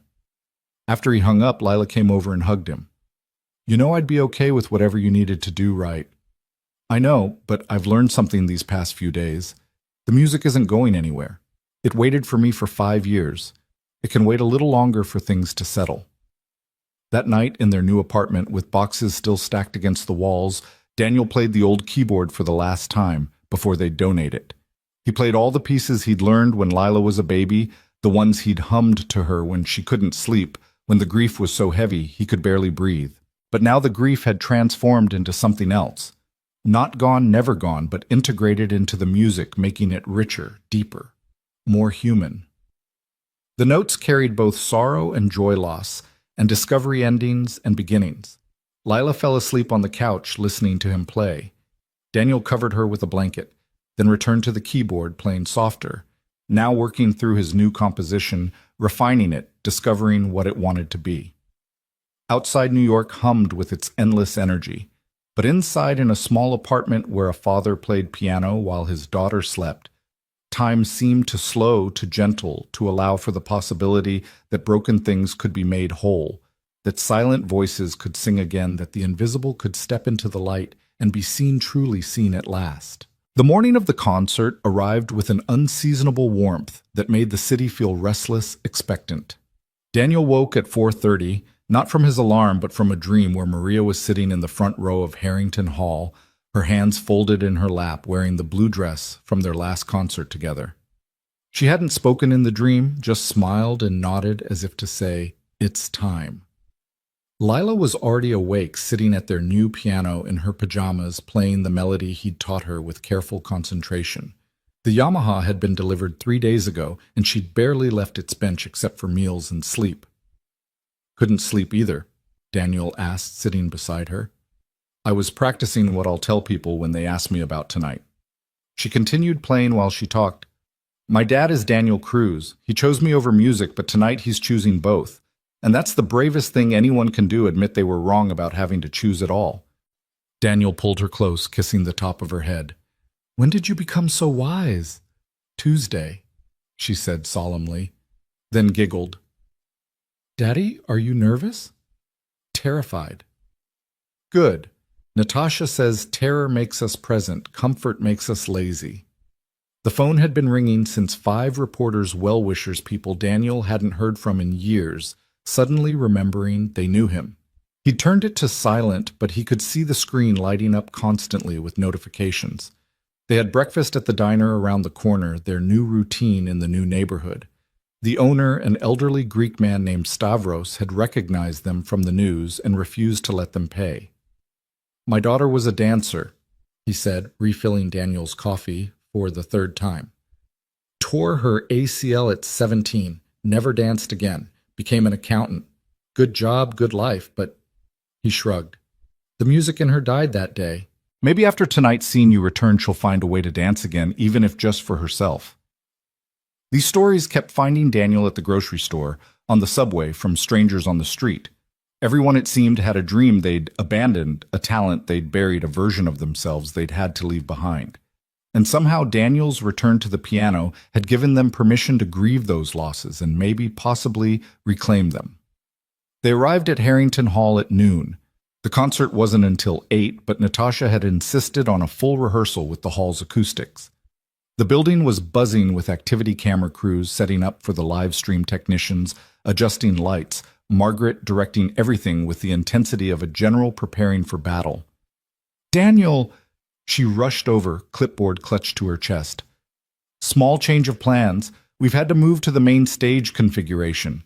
We're expecting..." She paused, as if not quite believing her own words. 2,000 people. We've had to open the balconies." Daniel felt his knees go weak. "The hall only holds 1,500 normally, but we've added seats, opened standing room sections. The fire marshal approved it this morning." She touched his arm. "There are people flying in from Japan, Daniel. From Brazil. Someone chartered a bus from Detroit auto workers who saw your story and wanted to witness what they're calling the reclamation." Victor appeared looking unusually subdued in a simple black suit instead of his usual flashy attire. "How are you holding up?" "Like I might throw up," Daniel answered honestly. "Good. I threw up before every major deal for my first 10 years in business. Means it matters." He handed Daniel an envelope. "This came for you this morning, hand delivered." Inside was a single sheet of paper with a brief handwritten note. "Mr. Cruz, I cannot attend tonight due to health, but I will be watching the live stream. Play as if no one is watching. Play as if everyone who ever felt invisible is sitting in that hall. We are all with you. Mo Argerich." Daniel had to sit down. Martha Argerich had written to him. Him, a janitor who hadn't touched a piano in 5 years until a week ago. "Daddy, look." Lila was on stage staring up at the lights. "They're all different colors now." "Subtle projection mapping," Margaret explained. "Nothing gaudy, just gentle color shifts that respond to the music. Victor's idea." "Since when do I do subtle?" Victor laughed. "But tonight isn't about spectacle, it's about truth. The lights will simply help the audience see what we're all hearing, the emotional landscape of the music." Natasha arrived at 12:30, dressed in an elegant burgundy gown that made her look like visiting royalty. She walked onto the stage, studied the piano's placement, then had the crew adjust it 3 inches to the left. "The acoustics in this hall are deceptive," she explained to Daniel. "3 inches changes everything. Now play your program. Not a run-through play it. The hall needs to remember your sound before tonight." Daniel sat at the Steinway, the same one from that first night. But now he wasn't in his janitor's uniform. He wore jeans and a sweater, Lila's Christmas gift. He looked like what he was: a father, a worker, a man who had lived through loss and chosen survival. But when his hands touched the keys, he transformed. The Appassionata erupted from the piano with a fury that made the lighting crew stop their work to listen. This wasn't the controlled passion of a young conservatory student, but the deep-earned emotion of someone who had fought fate and lost, then chosen to fight again anyway. The first movement was Beethoven's rage against deafness, but it was also Daniel's rage against the drunk driver who killed Maria, against the system that made him choose between art and survival, against 5 years of forced silence. The second movement brought tears to Margaret's eyes. It was a meditation on loss, but also on what remains after loss, the memories, the lessons, the love that transcends physical presence. Daniel played it for Maria, but also for every person who had ever stood at a grave and wondered how to continue living. The third movement was Resurrection Defiance, a declaration that even the defeated could rise. As the final notes crashed through the hall, the assembled crew hardened New York technicians who had seen everything burst into spontaneous applause. "Again," Natasha said simply, "but this time, remember, you're not fighting the piano, you're dancing with it." He played the program 3 times, each iteration revealing new layers, new possibilities. The Mendonça lullaby made Lila cry, recognizing something in it that lived deeper than memory. The song her mother had sung to her before she was born. His original composition, Invisible, evolved with each playing, becoming less about hiddenness and more about the moment of choosing to be seen. By 4 o'clock, exhaustion was setting in. Natasha sent Daniel and Lila to the green room to rest, but sleep was impossible. Instead, they sat together on the small couch, Lila reading Harry Potter aloud, while Daniel half listened, his mind running through the program over and over. At 6, Margaret knocked. "Daniel, there's someone here to see you." It was Richard Blackstone, the pharmaceutical executive from that first morning, but he wasn't alone. With him was a young woman in a wheelchair, her hands curved in a way that suggested cerebral palsy. "This is my daughter Jennifer," he said. "She wanted to meet you before the concert." Jennifer's speech was labored but determined. "I'm a composer," she managed. "In my head, can't play. But I hear it." Daniel knelt beside her wheelchair. "Music doesn't require hands. It requires soul, and I can see yours from here." She smiled, then gestured to her father, who pulled out a tablet. On it was musical notation software showing a complex orchestral score. "She writes with eye-tracking software," Blackstone explained. "It takes her hours to write what someone else could do in minutes. But Daniel, this is what she composed after seeing your video." Daniel studied the score. It was sophisticated, emotional, clearly the work of someone who understood music at a deep level despite physical limitations. "This is beautiful," he said to Jennifer. "The harmonic progressions in the second movement, they're innovative but still accessible. You have real talent." Tears ran down her face. "Play something for me." Daniel looked at the green room's upright piano, then at Natasha, who had been standing in the doorway. She nodded. He sat and played a simplified version of Jennifer's composition, translating the orchestral score to piano on sight. It was lovely, melancholic, but not depressing, like watching sunrise through rain. When he finished, Jennifer was sobbing with joy. "First time," she whispered. "Heard it outside. My head." After they left, Natasha said quietly, "This is why we play Daniel. Not for fame or money or even artistic immortality. We play because somewhere someone needs to hear that they're not alone in what they feel." 7 o'clock. The hall was beginning to fill. Daniel, now in his new tuxedo, stood in the wings watching people find their seats. He spotted the subway car driver from the Bronx who had shared his story about playing saxophone in high school. There was the cashier from his old grocery store in Queens, dressed in her finest clothes. A group of janitors from various buildings around the city sat together having pooled their money for tickets. But there were also the wealthy patrons, the regular donors, the critics. He saw the Times music critic, famously harsh, already taking notes. The classical music magazine reviewer who had once written that technical proficiency without emotional authenticity is merely expensive noise. "Daddy!" Lila appeared beside him in a navy dress they'd bought yesterday, looking older than her 10 years. "There's someone you need to see." She led him to the lobby, where a group of people stood uncertainly, clearly feeling out of place among the arriving elite. Daniel recognized them immediately, the night cleaning crew from Harrington Hall.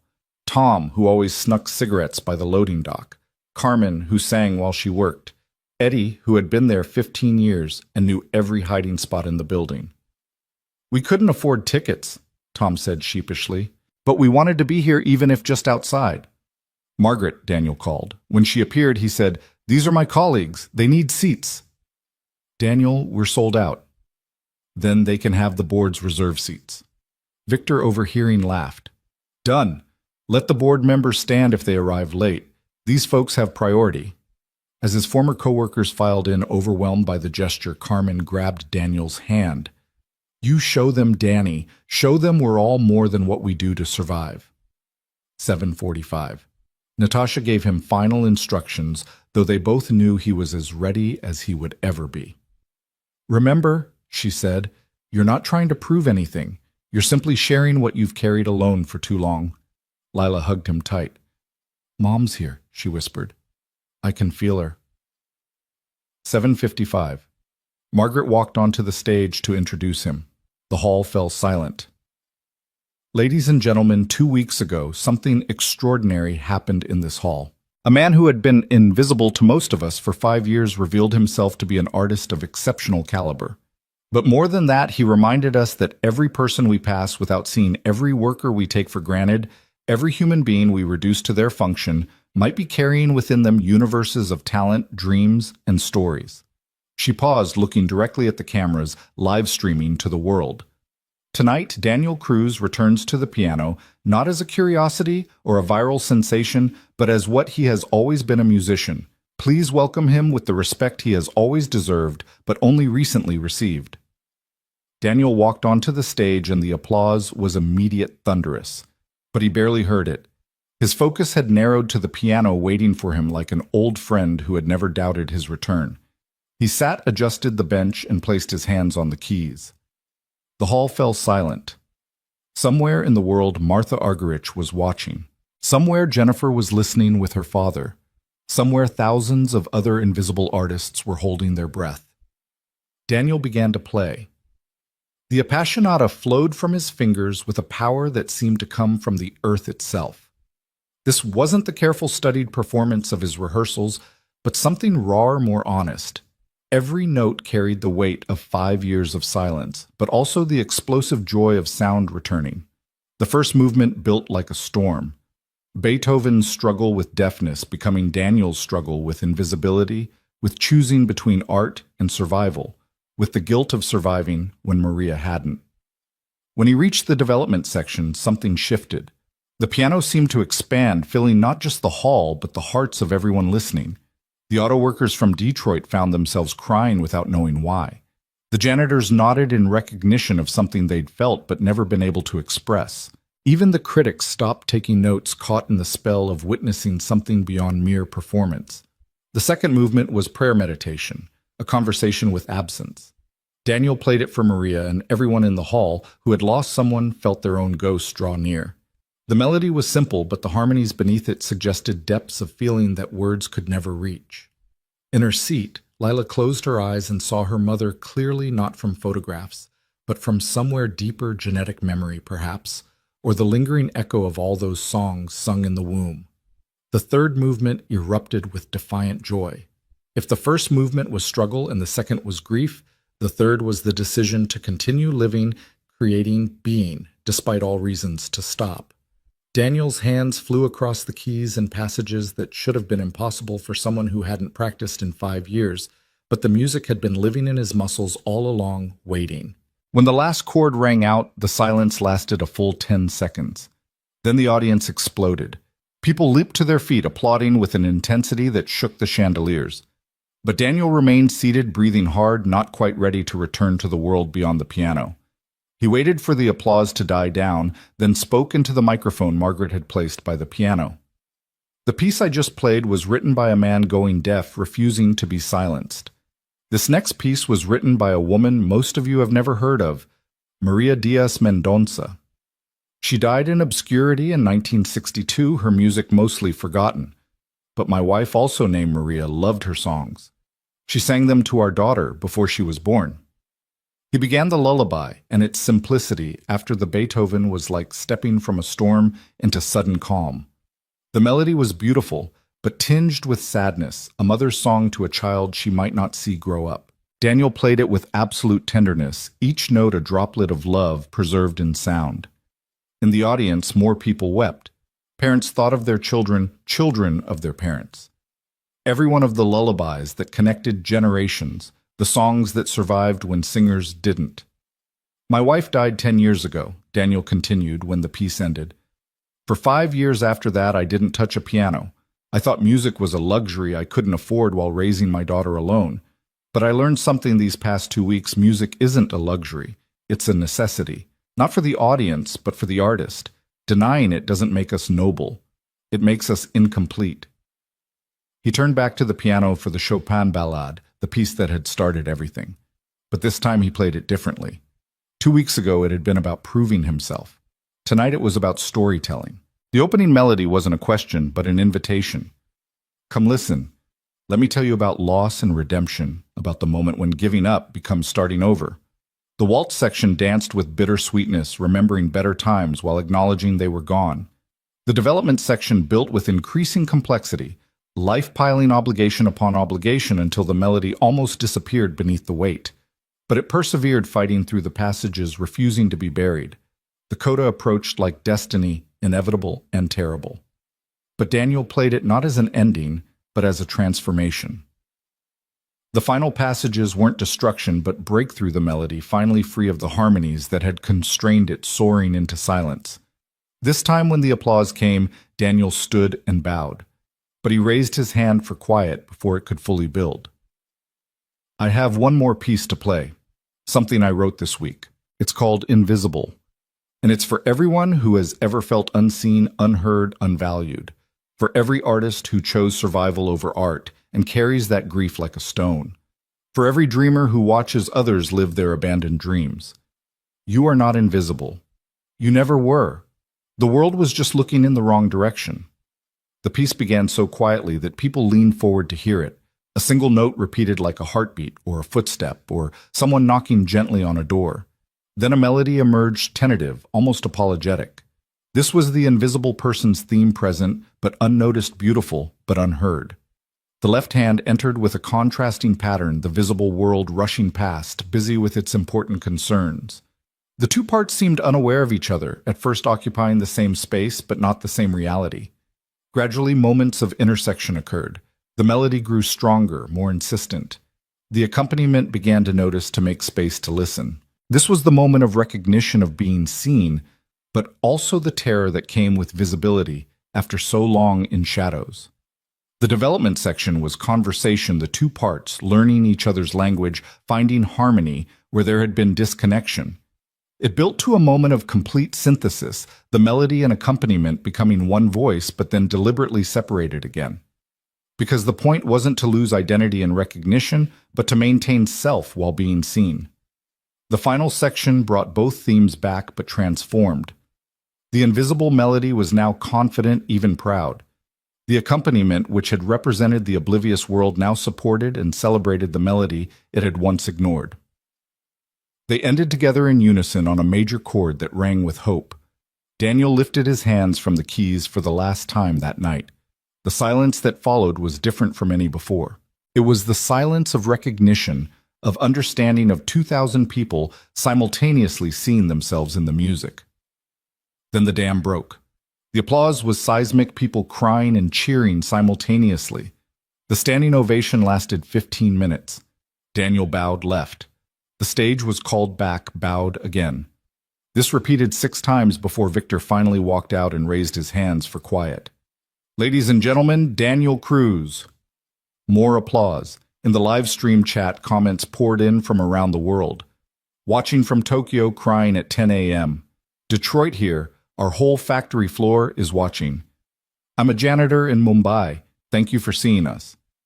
Finally, emotionally and physically exhausted, Daniel was allowed to leave the stage.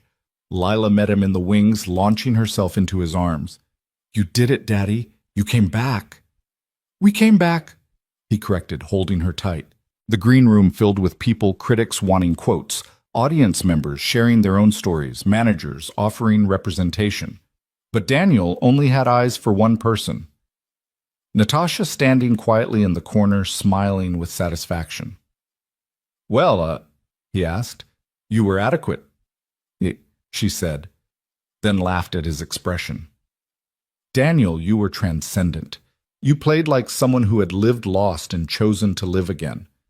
That's the rarest kind of artist, the one who knows what music is for.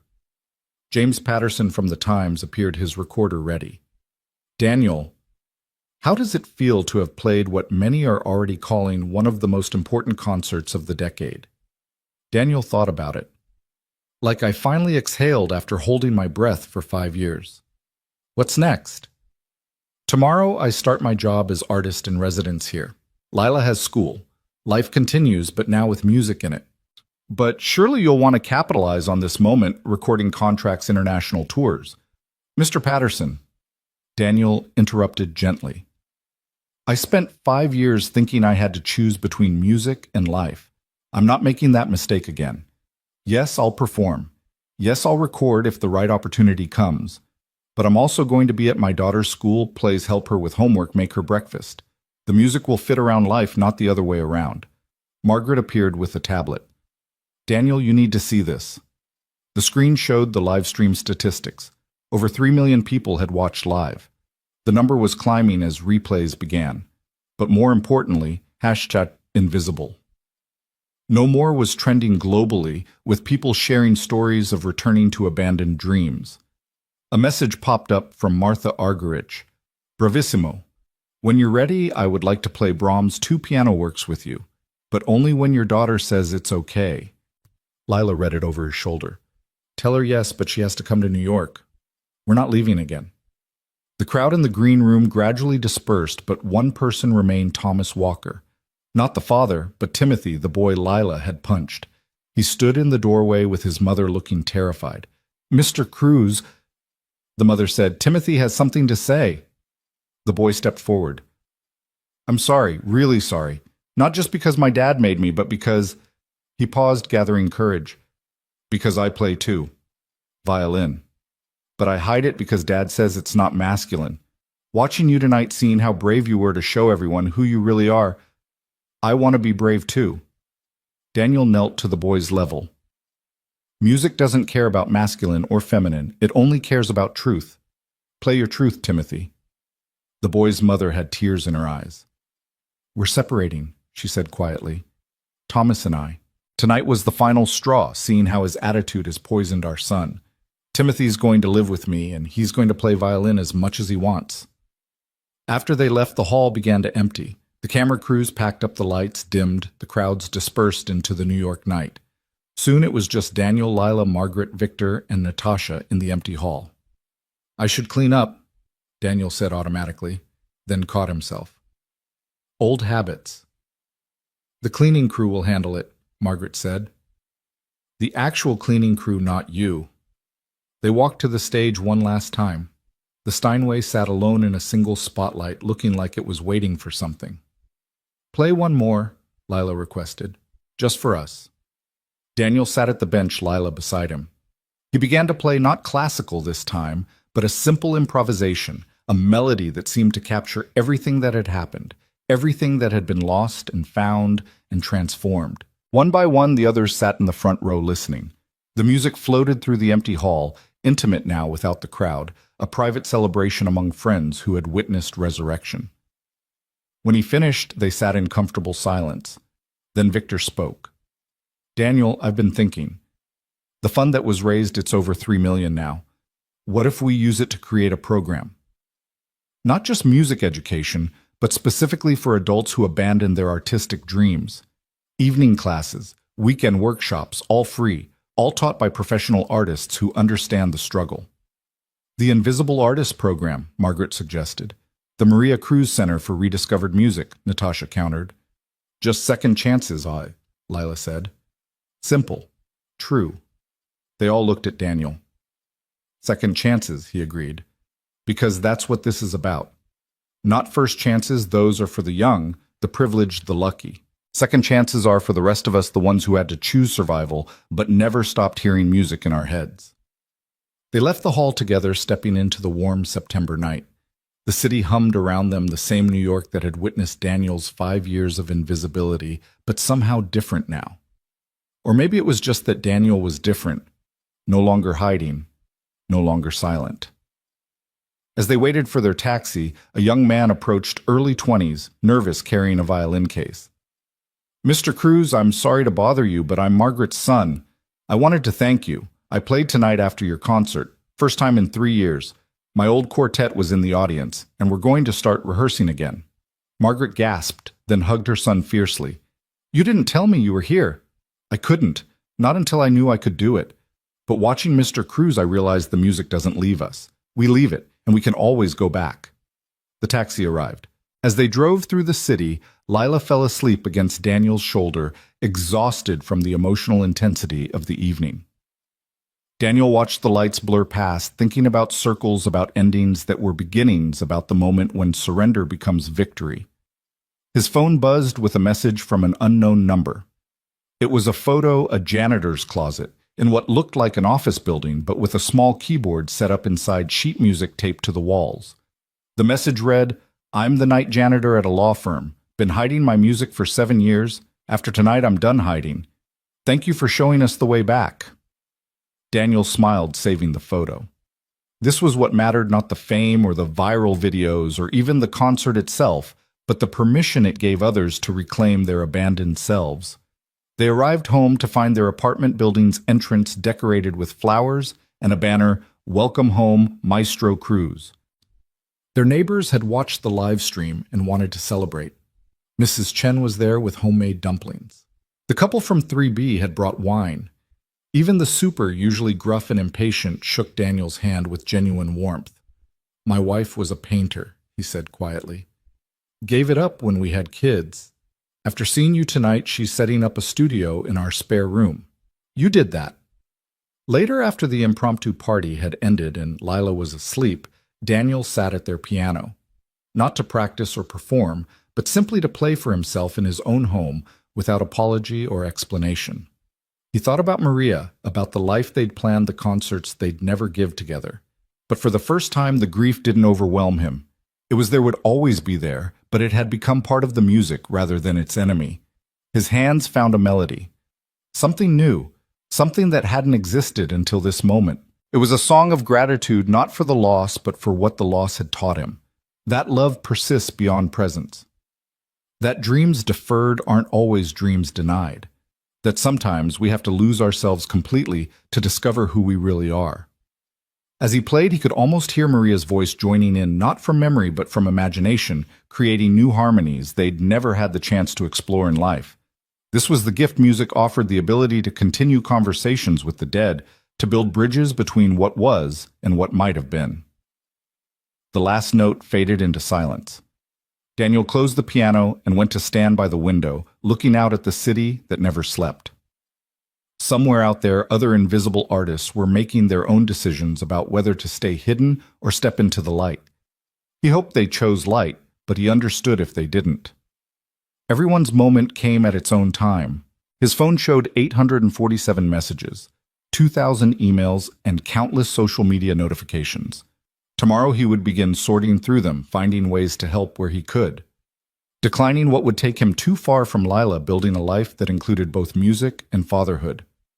But tonight he simply stood at the window watching the city pulse with its endless energy, feeling for the first time in 5 years that he was part of it rather than apart from it.